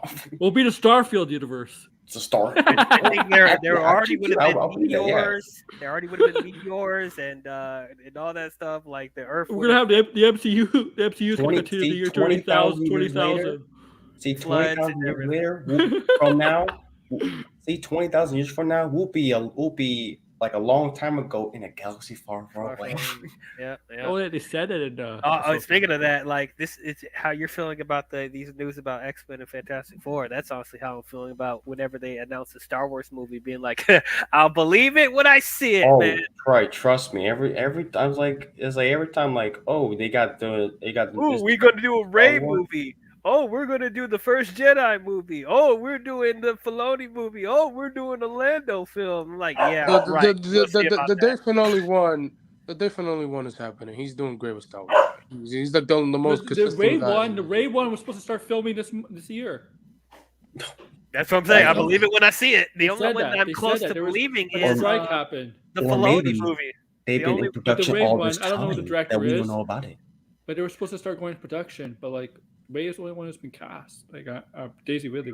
Well, we already know what the Dave movie is gonna be about. Like it's the conclusion of the Mando. Yeah, the conclusion of the Mandoverse. Yeah, that's the closest one I believe that will actually happen. But like, and then the Taika Waititi movie. The Taika Waititi movie is apparently still happening. I don't know. Star Wars Ragnarok. Who just came out with? They were supposed to do a movie. Star Wars movie. Sean Levy. Sean Levy was doing Sean Levy's supposed to do one. Kevin Feige was supposed to produce one. No, that one been. So almost everybody from Marvel who's done directed from. Can we get Michael Bay to direct Star Wars? Why do you want Michael Bay? Why do you want Michael Bay? He said that just to get you started. See, at this point, any director, any big name director, you come and do a Star Wars movie is never going to happen. It'll be like one of the craziest. Okay, you can't get Kevin Feige, Taika Waititi, Sean Levy to get them to do the movies. What if you get like some of the more low tier directors like Tim Story to do a Star Wars? No. I will not watch that movie. Never. Screw Tim Story. I hate him. Tyler Perry. No. Even more, no. Even though he wasn't a Star Trek movie, but no. Blue Jay's just trying to get you started. No, Yeah, no, he's getting no. all There riled is, up. there is a Star Wars movie that is coming out this year that I'm very excited about. Zack Snyder's directing. It's called Rebel Moon. But anyway, Shoot. Oh, We could get Man, it's mixed with a lot of movies like Aliens, like a little bit of Star Wars, a little bit, everything. It's everything. It's everything. we can get Baz Luhrmann to do a Star Wars movie. Baz Oh, Luhrmann. What? I haven't not heard that name in a long time. Holy What? shit. I mean, dude, come on, like, dude, bro, have you seen the Elvis movie? Like, Yeah. no, he like to put like modern music and stuff like in the Elvis movie. He got Doja Cat in there, Eminem in the soundtrack and stuff. Which again, I'm asking, why would you want him to do a Star Wars movie? I don't know, like maybe we can get shoot, Hey, let's call up Patty Jenkins again to do Rogue Squadron. Let's do that. no. No. Oh no! We could get. Oh, I got an idea for our for Baz Luhrmann Star Wars, for the music.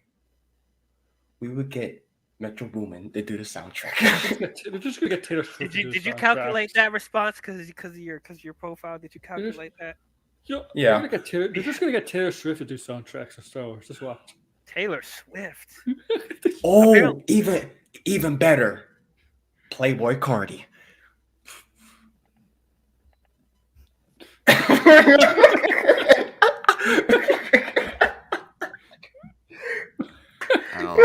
This is why fans don't write anything. Yeah, this is right. This is why we're here and not there. Hey, yo, Vader, want to come out here? No. Yeah, but I mean, Max, what do you think about David Goyer say about? Oh yeah, let's hear. What do you think about David Goyer's thoughts on BBS? What did he say? He said pretty much. Oh my God, he has not been watching. But apparently, David Goyer. He was knocked the hell out. That's what he said. David Goyer said that he thought it was a mistake for them to rush into a Batman v Superman movie after Man. Well, he's not bashing Zach. He's saying okay, now I remember. I heard the article. I read it earlier, I think, or someone else is covering it. But he was basically saying that the leadership at W's changes so much, they changed their mind so much, and all they were saying is we want a MCU, and it was hard to keep track of all the demands and what they were wanting and rushing into it. So I don't think he was being negative towards what they actually did. It's just they rushed into it. Joe.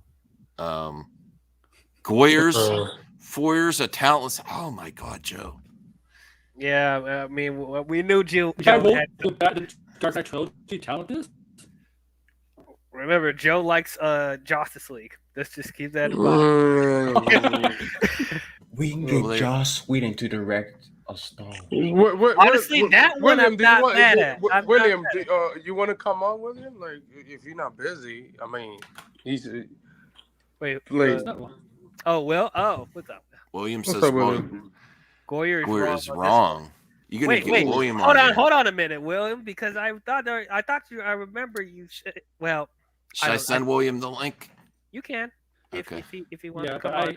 But like, I think he even agreed with me that BVS had no chance of making the $1 billion mark. It wasn't never. And then I don't know. I forgot what he actually felt about them doing a BVS. Well, actually, I did say that if they would have released the Ultimate Cut, would have got an extra $100 million. Yeah, I did say that. It probably would have gotten just an extra $100 million, but I don't know. Yeah, but not $1 billion. 1 and 3 and not 2. Wait a minute. Yeah, you ain't saying Blade. Wait a minute. Okay, Joe, relax. Blade 2. Relax. What about Blade 2, Jesus, man? Wait a minute. It's because Del Toro directed it. Blade 2, yeah. Like, come on, bro. He doesn't like Del Toro? You're saying Goyer did a better job directing Trinity than Del Toro did with 2. That is weird. Holy shit. Do you want David Goyer to do a Star Wars movie, Joe? He did. He can write one. Oh, okay, yeah. Well, he did. Well, yeah. He I don't think he wrote a Star Wars movie. He said he said unproduced, like he never. Blade 2 was terrible. What the heck is this take? What is this garbage take? What is this? No, man. No, bro. No. Blade 3 was better than Blade 2? He said Blade 3 was better than Blade 2. What else would say Blade 3?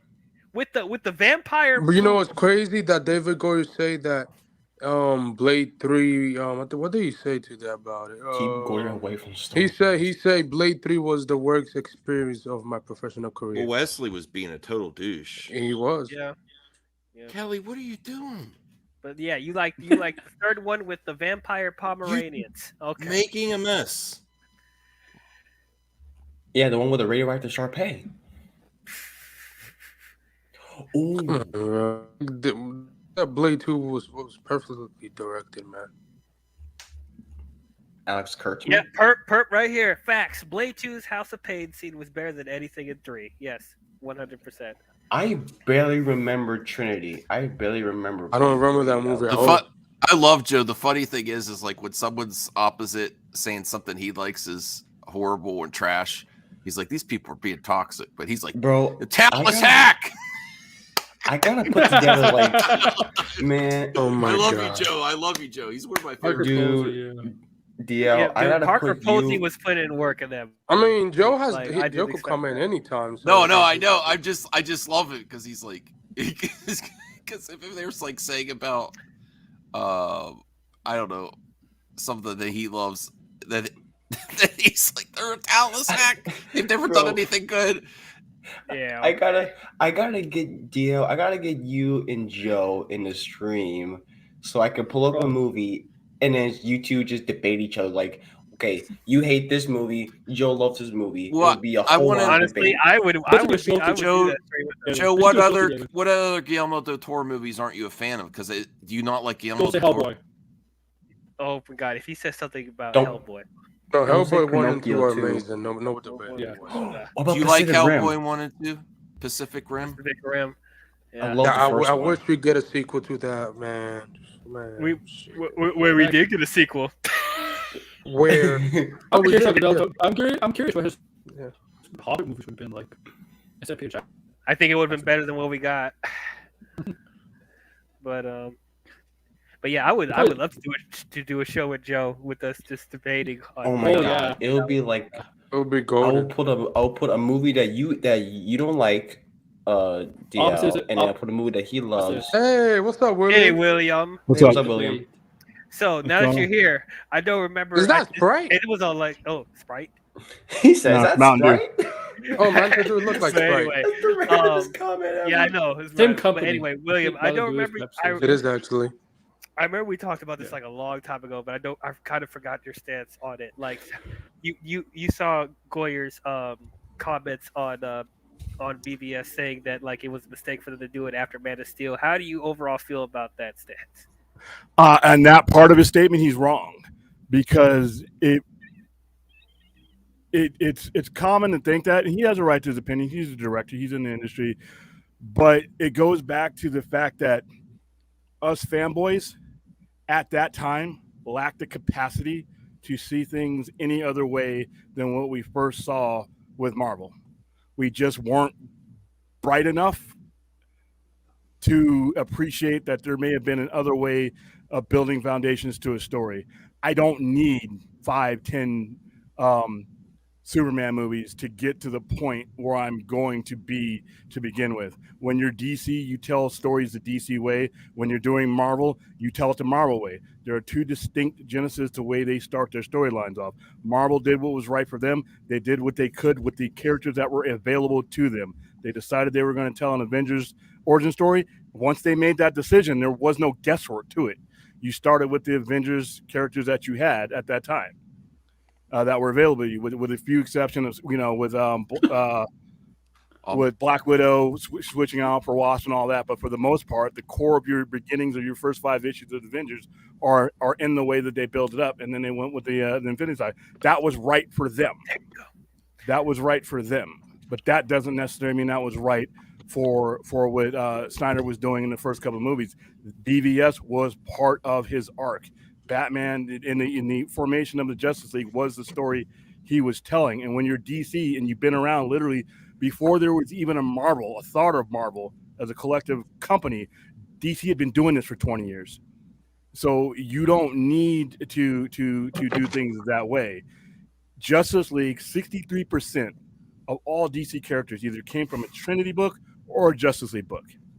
You go along your shelf, any of your comic book stores, that's where those characters come from. So that is the basis, if you wanted to, and you should, that you are going to start your universe in. Your stories are told through the lens of that, because that is the identity of your company. That is not the same for Marvel, and vice versa. So I don't agree with people saying, well, there should have been a Man 2, 3, 5, 10. You didn't need that. Do that. Tell the story you were going to tell. And if it included the formation of the Justice League, that's your story. That is your building of Superman. Every time you see Superman on the screen, that is your development of that character. Same thing with Batman. Now, where they fucked it up was not following through.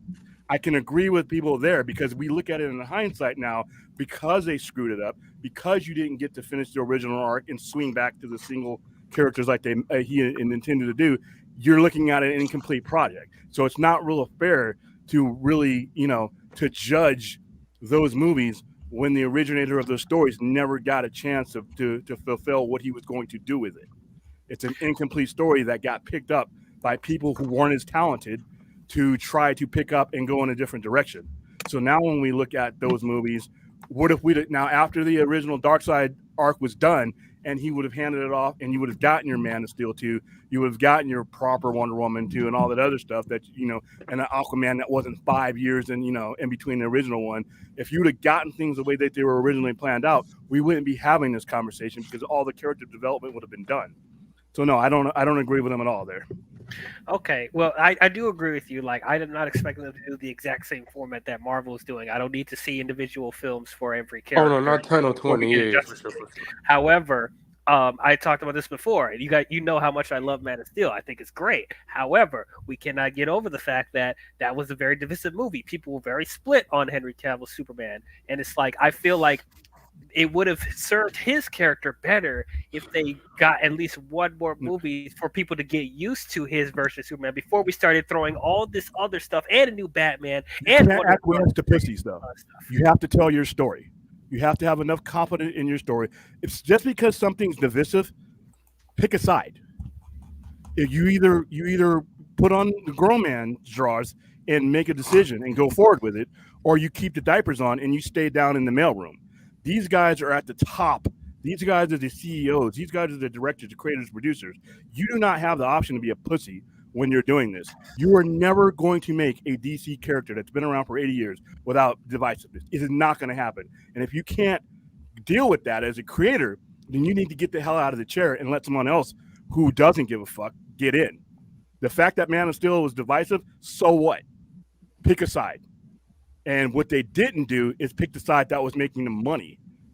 You listen to the dumb, 71% drop after BVS. Like I said, I guarantee you there are jobs being lost now in the last 5 years because they never matched that again for the most part. With the exclusion of characters that came from that Genesis that Snyder created, the two most successful movies since he helmed them for the most part were Wonder Woman and Aquaman. There is no who cast Aquaman? Who took the risk to cast Aquaman when everybody else was saying he's a blue-eyed guy with a crew cut?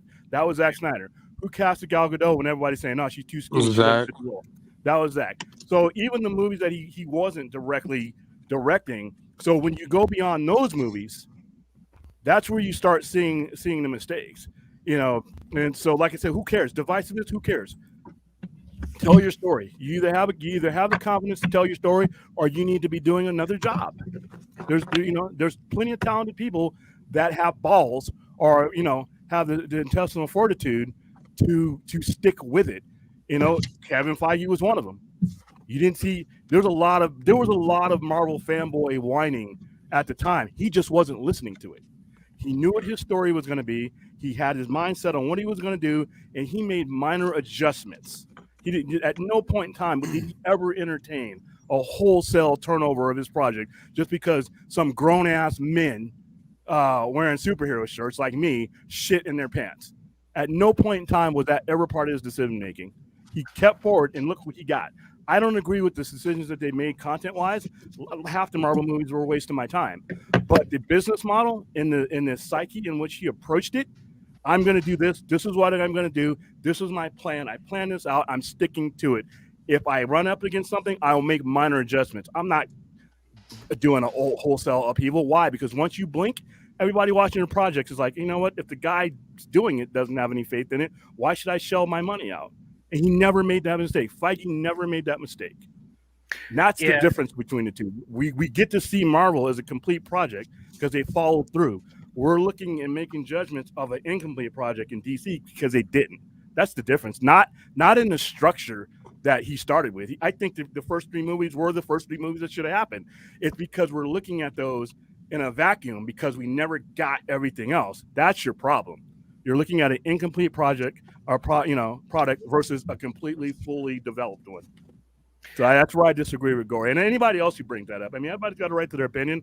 But like I said, I think that over and over again, and to the detriment of DC, people have failed to look at DC and appreciate the aspects that make DC what it is.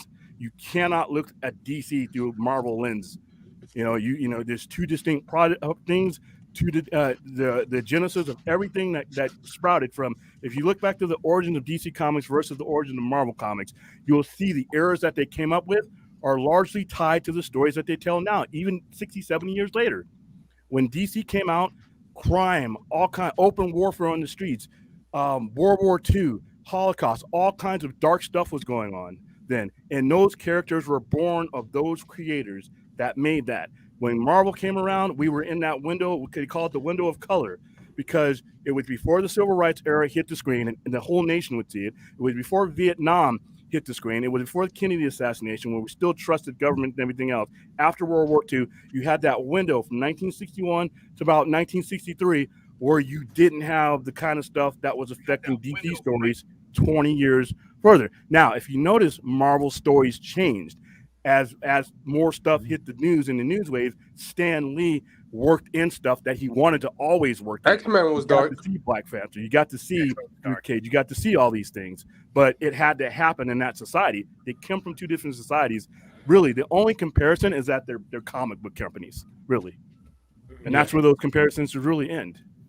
Yeah, I understand what you're saying with that. Definitely, all that makes sense. And I do think after seeing the Snyder Cut and where the direction was going to go, and people starting to warm up more to Snyder's vision after the Snyder Cut, I think if they did finish with 2 and 3, we probably would have had more people appreciate what he was going for. But yeah, it's just hard to tell at that point when BVS was like one of the most hated movies out there. So it's like you couldn't help but go back and think like should they have tried to course correct in a certain, well, not completely course correct, but like maybe try to try to fix the foundation from the start. But I don't know. Well, listen, you know what the problem is you run right back into the same wall. Who are we listening to? We're listening to people that are sitting behind a keyboard, most of whom, trust me, were never going to go see this movie in the theaters to begin with. Most of them had already pulled their pants and were ready to shit on whatever was coming down the pipe before it even came out. I remember we were promoting these movies and we were hearing the same bullshit that we heard during its run before BVS was even out. I heard bullshit. Before Justice League was starting all the stuff that they would go through, we were hearing the bullshit. So it wasn't like, if you're a CEO, you're not me. You're not anybody on this screen. We can say dumb shit and do dumb shit, and it's not going to have any consequences. When you're controlling hundreds of millions of dollars, why are you listening to a fanboy, who has no stake in that game? Why are you course correcting the people who don't know what the fuck they're talking about for the most part? You are the producer. You are the studio head. Is it just the fanboys though, or is it the casual movie-going audience as well? Because the casual movie-going audience wasn't. Well, the casual movie-going audience shelled out $871 million. The casual moviegoer made Man of Steel $678 million. How many other What did the last Superman movie make? What, Superman Returns? Like around 500 million. So around... the casual fan spoke. That's who should have been listened to. It's the other guys that really spoke louder. Casual fan came, paid his money, saw it, and does what everybody else who consumes a product they like. They don't feel the need to always protest it and put up a sign saying, "Wow, look at this! I saw this, so you better like it too." Most people in general like what they like and they move on. And they speak with their dollars, because these movies right now, these movies aren't failing because of us. Blue Beetle's not making all these movies and stuff that are bombing or are going to bomb. It's not us. It's a casual fan's been turned off. That's who you should be listening to. They're speaking with their dollars, but here's the thing: they spoke with their dollars then, and they didn't listen to them. I mean, Blue Beetle's coming out digital soon, so and it made 120. That movie was supposed to be an HBO movie, HBO Max movie. They're decent at the box office. I mean, hopefully they'll find an audience when it gets to digital. Okay, Joe, so we haven't heard your thoughts. What did you think about Goyer's comments about BVS being a mistake for them to make after Man of Steel? Well, Goyer's an idiot. I mean, oh my God. I mean, Goyer. I mean, I'll give Goyer some credit. He did a good run on Justice Society when he wrote the comics. Like, his run on Justice Society was good. A couple of his Blade movies were good. But if you look at his resume, this guy's a shit writer. This guy wrote the Nick Fury movie that starred David Hasselhoff. Like, I mean, this guy's he's written some real garbage. Like, I mean, this guy he's not a great William writer. loved that movie now. Man of Steel is one of the worst movies I've ever seen in my life. Oh my God. And I blame that. I blame that on Goyer. I blame that on Goyer. And I don't even blame Snyder. I don't even blame Snyder for Man of Steel. He was a hired hand. Hired hand. Nolan and Goyer came up with that script for Man of Shit on the set of the Dark Knight shits, because that movie where we suddenly find out a guy's Robin in the last scene, that's a load of bullshit too. Thanks, David Goyer. He wrote that garbage as well. But you play Robin. What do you call it? He writes this god-awful Superman movie, and then they're like, Zack Snyder was a hired hand. They brought him in and said, shoot this piece of crap. That was a locked script, so that's not even Snyder's responsibility. Oh my God. But yeah, no, Goyer, I mean, I don't listen to anything that guy's got to say. Okay, but so to separate your hatred from Goyer, I don't hate him personally. I hate his work. I mean his work, he might be a real nice guy. Right, exactly. Like, separating his work. William's like, where am I with that take? He's like, I gotta go. No, I only came in to answer Dial's question. I really only came in to answer just Dial's kidding. question. I'm just kidding, William. I'm just kidding. I appreciate you being here, William. No problem, man. Yeah. That's funny. David Goyer is the man who decided that, I figured out you were Batman because you had sad eyes, and I saw your sad eyes, and I knew you were Batman because I knew that sadness. Go to hell, Goyer. Wow. What the fuck? Oh my. I gotta contact this, right? I gotta contact Crazy Joe, right? This is studio interference. It's always been studio interference since after Man of Steel. Is it the same kind of studio interference that ruined Spider-Man 3? Because that wasn't studio interference. That was Sam Raimi. Studio interference. I love Sam Raimi. No, that was studio interference. No. Actually, to be fair, though, I think it's a mixture of studio interference and Sam Raimi not caring. I think it is. I think it's a mixture of both. Oh, Joe, look what you did. I think he stopped caring when studio got involved. I'm a hardcore Sam Raimi fan. I love Sam Raimi. You did what you did, Joe? Oh, you set him off. I love Sam Raimi, but I always hear people making excuses for him and saying, the studio ruined Spider-Man 3. No, the studio insisted he had to put Venom in it. That's what the studio insisted. Because Venom is not good. And the worst things in that movie were not Venom. They were Amnesia. What's his name? Harry. Yeah, Amnesia Harry, Exposition Butler, who knew what was going on the whole time, but chose to keep his mouth shut until the very end. I think he did not give a damn once the studio told him you had to put Venom in. Okay, I'm not gonna make a bad movie. Bro, nobody give a fuck. I'm going to trash it. I'm going to make it. I do agree. I'm gonna get paid, right? Listen, I don't like Toby Spider-Man, no disrespect, but I'm joking. Oh, dude, come on now! You're already fired.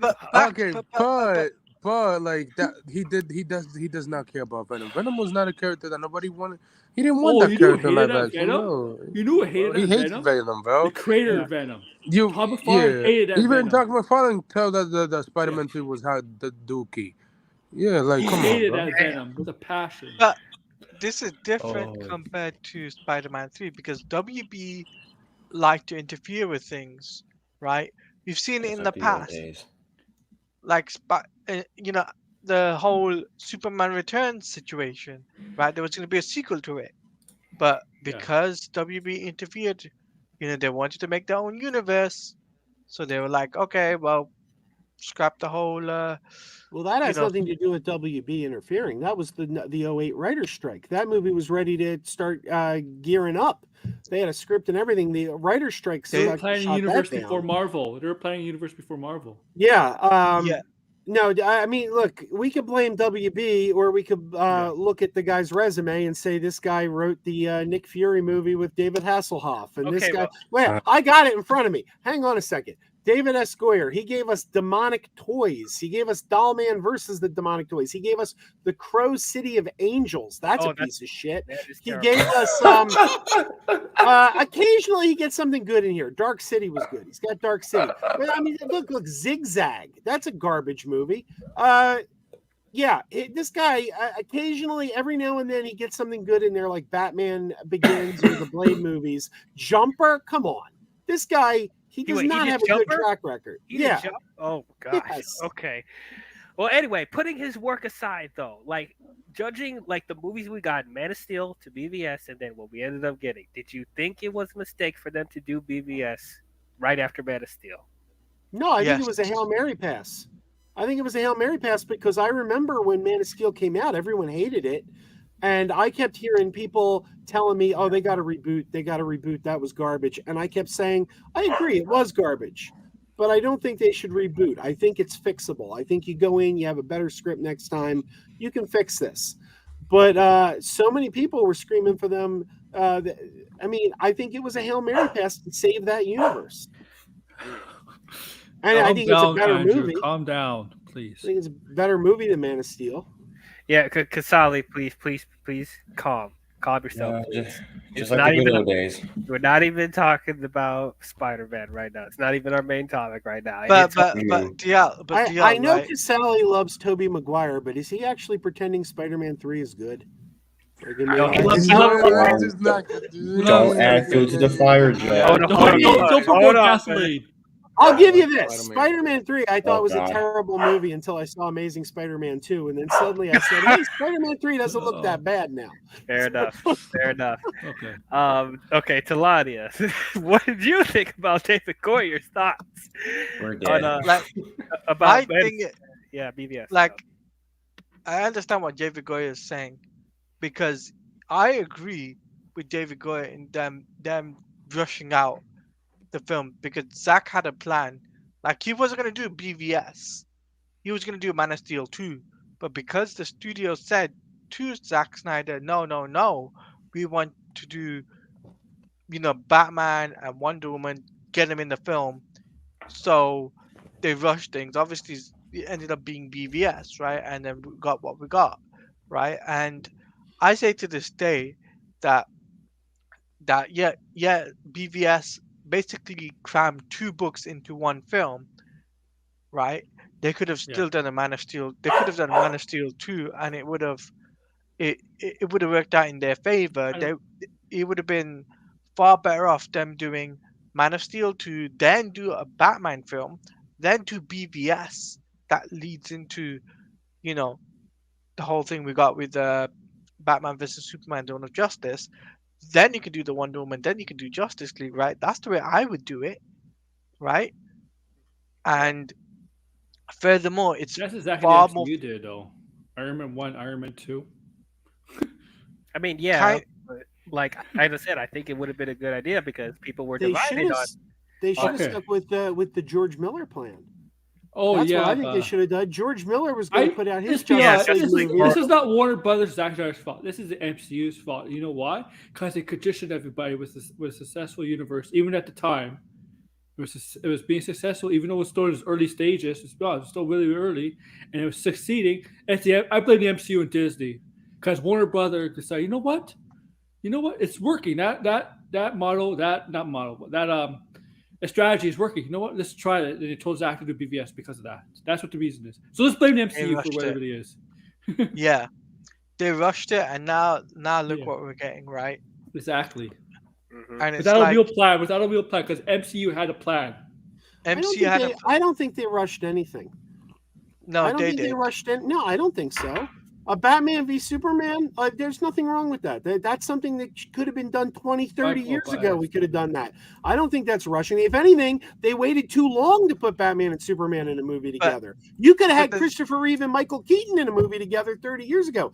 They didn't rush anything. They just did a shitty job of it. That's Superman. Zippers, Batman being that Superman.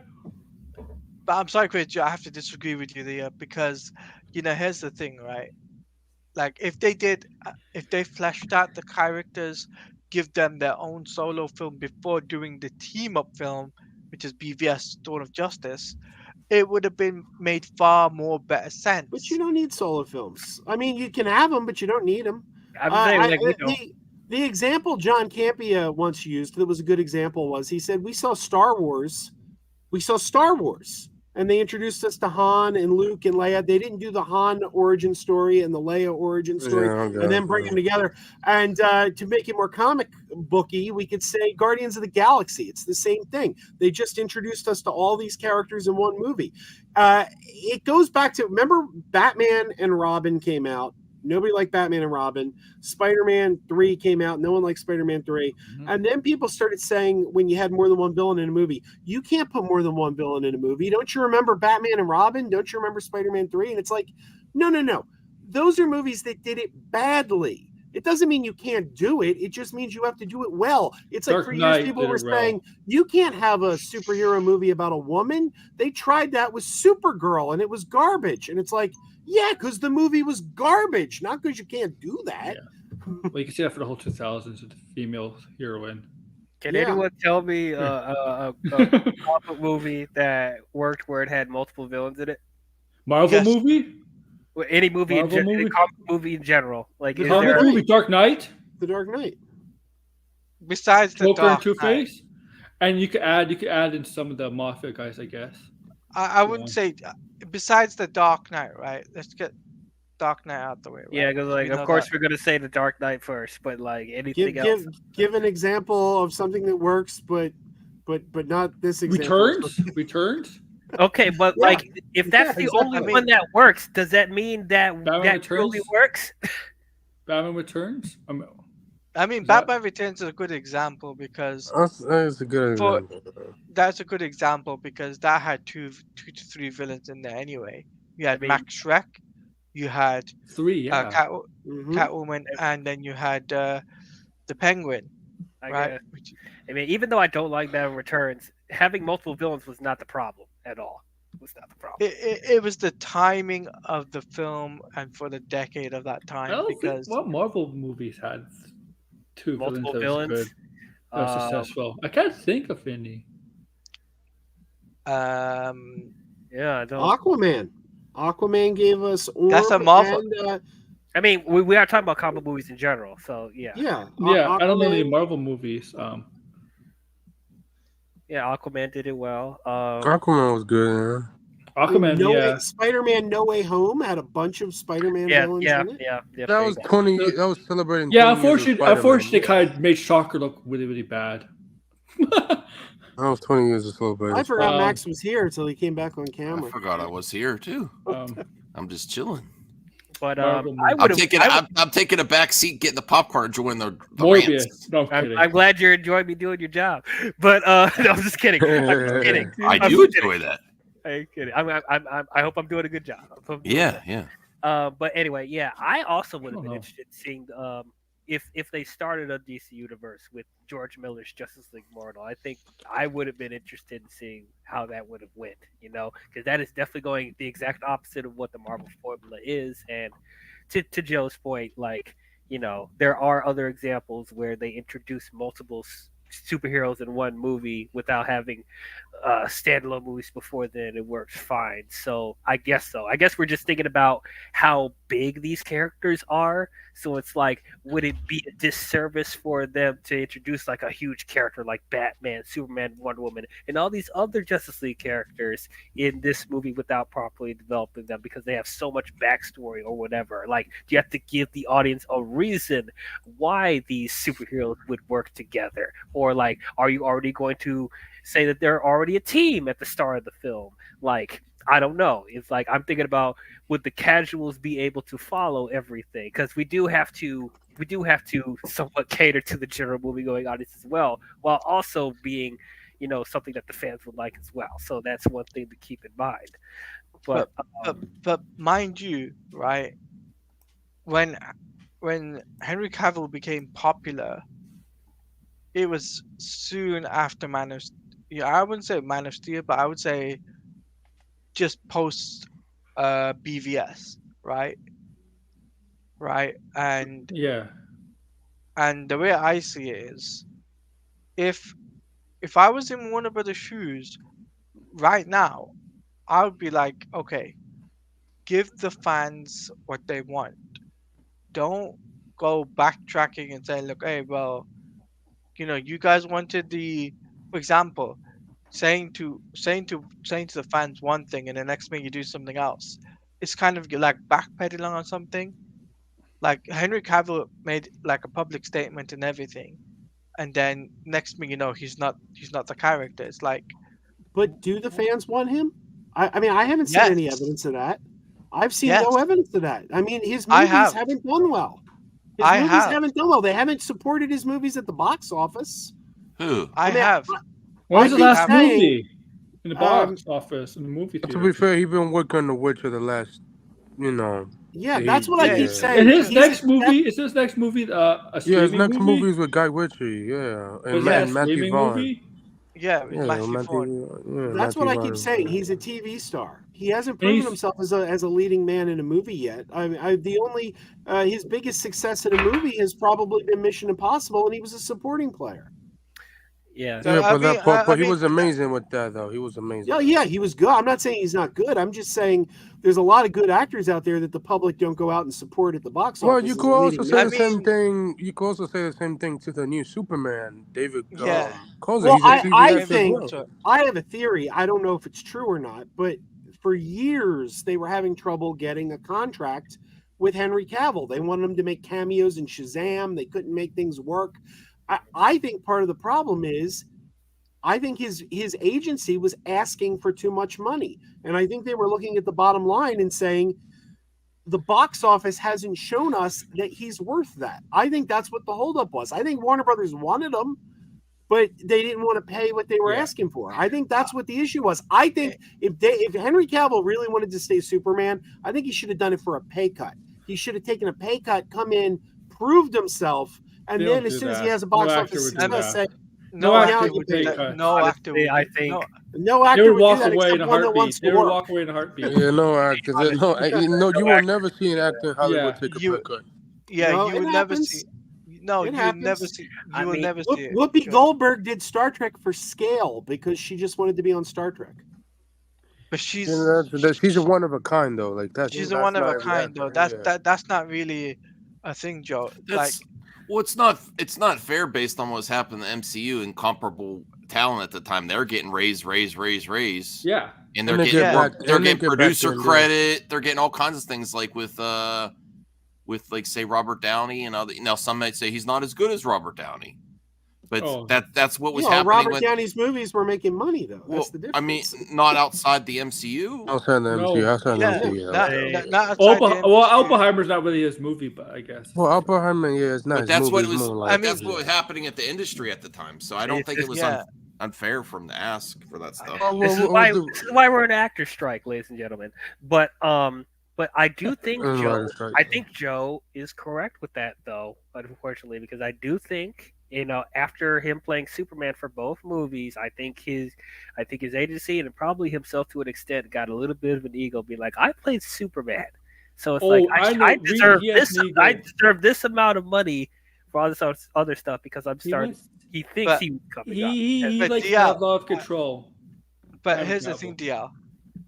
After the thing that happened with Justice League, I don't blame him for doing this, because if you think about it, WB screwed over the full cast of Justice League, reshot everything, right? Majority of the film. Henry Cavill likes the Joss Whedon cut better.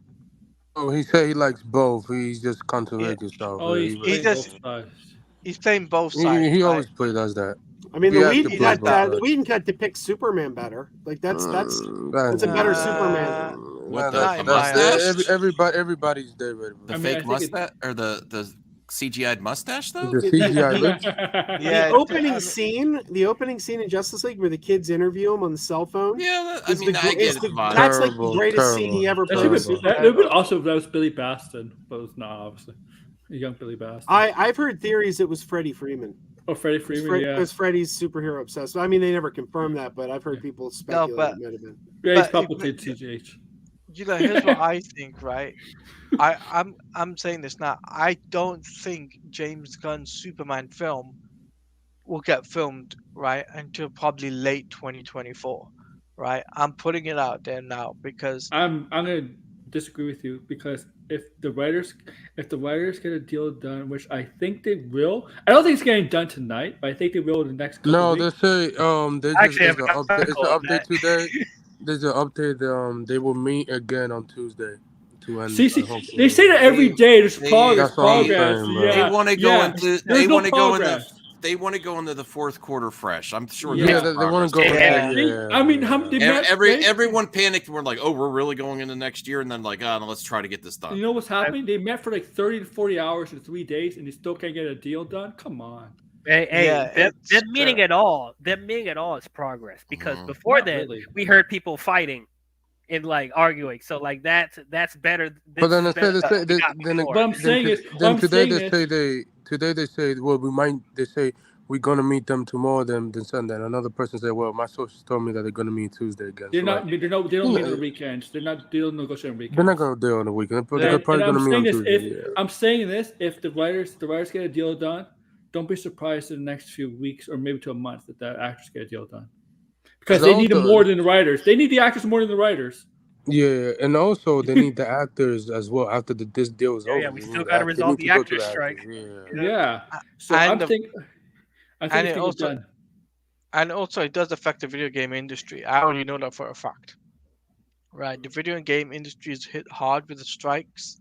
So, if anything, if we don't get anything by March, because that's the likely scenario, right? It is very likely this could end up being up to March. That's bad. That's really bad. That's the way things are going. I really think they're gonna get it done. At least the writers. They're gonna get it done as soon But as the thing possible. has always been reports for the past 3 days. Oh, a deal's basically done. I'm like, and they might want the writers' strike resolved because it's longer before the actors, so they can start writing the stuff that the actors come next. Max, you have to remember, every time these articles come out, they say, "Oh, it's progress being made." Momentum. It's all one-sided, though. And also, they have to. I think they have to vote on it. I believe so. They do. They have to, but it's all one side. It's all fun. Aaron, the numbers came out where people are actually more of the streaming companies are actually losing subscribers. So that's why I think they have to. That's because of money. And also, I mean, that's what's getting them to the table. I think. Well, they're putting ads. No, my problem is there's too many streaming services. Did you hear they're putting ad stuff on Prime Video as well? Why are you putting ad stuff on Prime? That's an amazing shirt, Joe. Amazing. It's too much streaming services. Amazon, you are $1 trillion.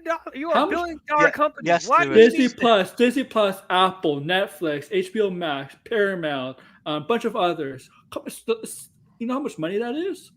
And like Amazon, like this is not even your main source of income. You ship, Yeah, you do shipping they're and all that billions. stuff. Yeah, Why are you I putting don't ads on your? Amazon, yeah, your main source of income is deliveries.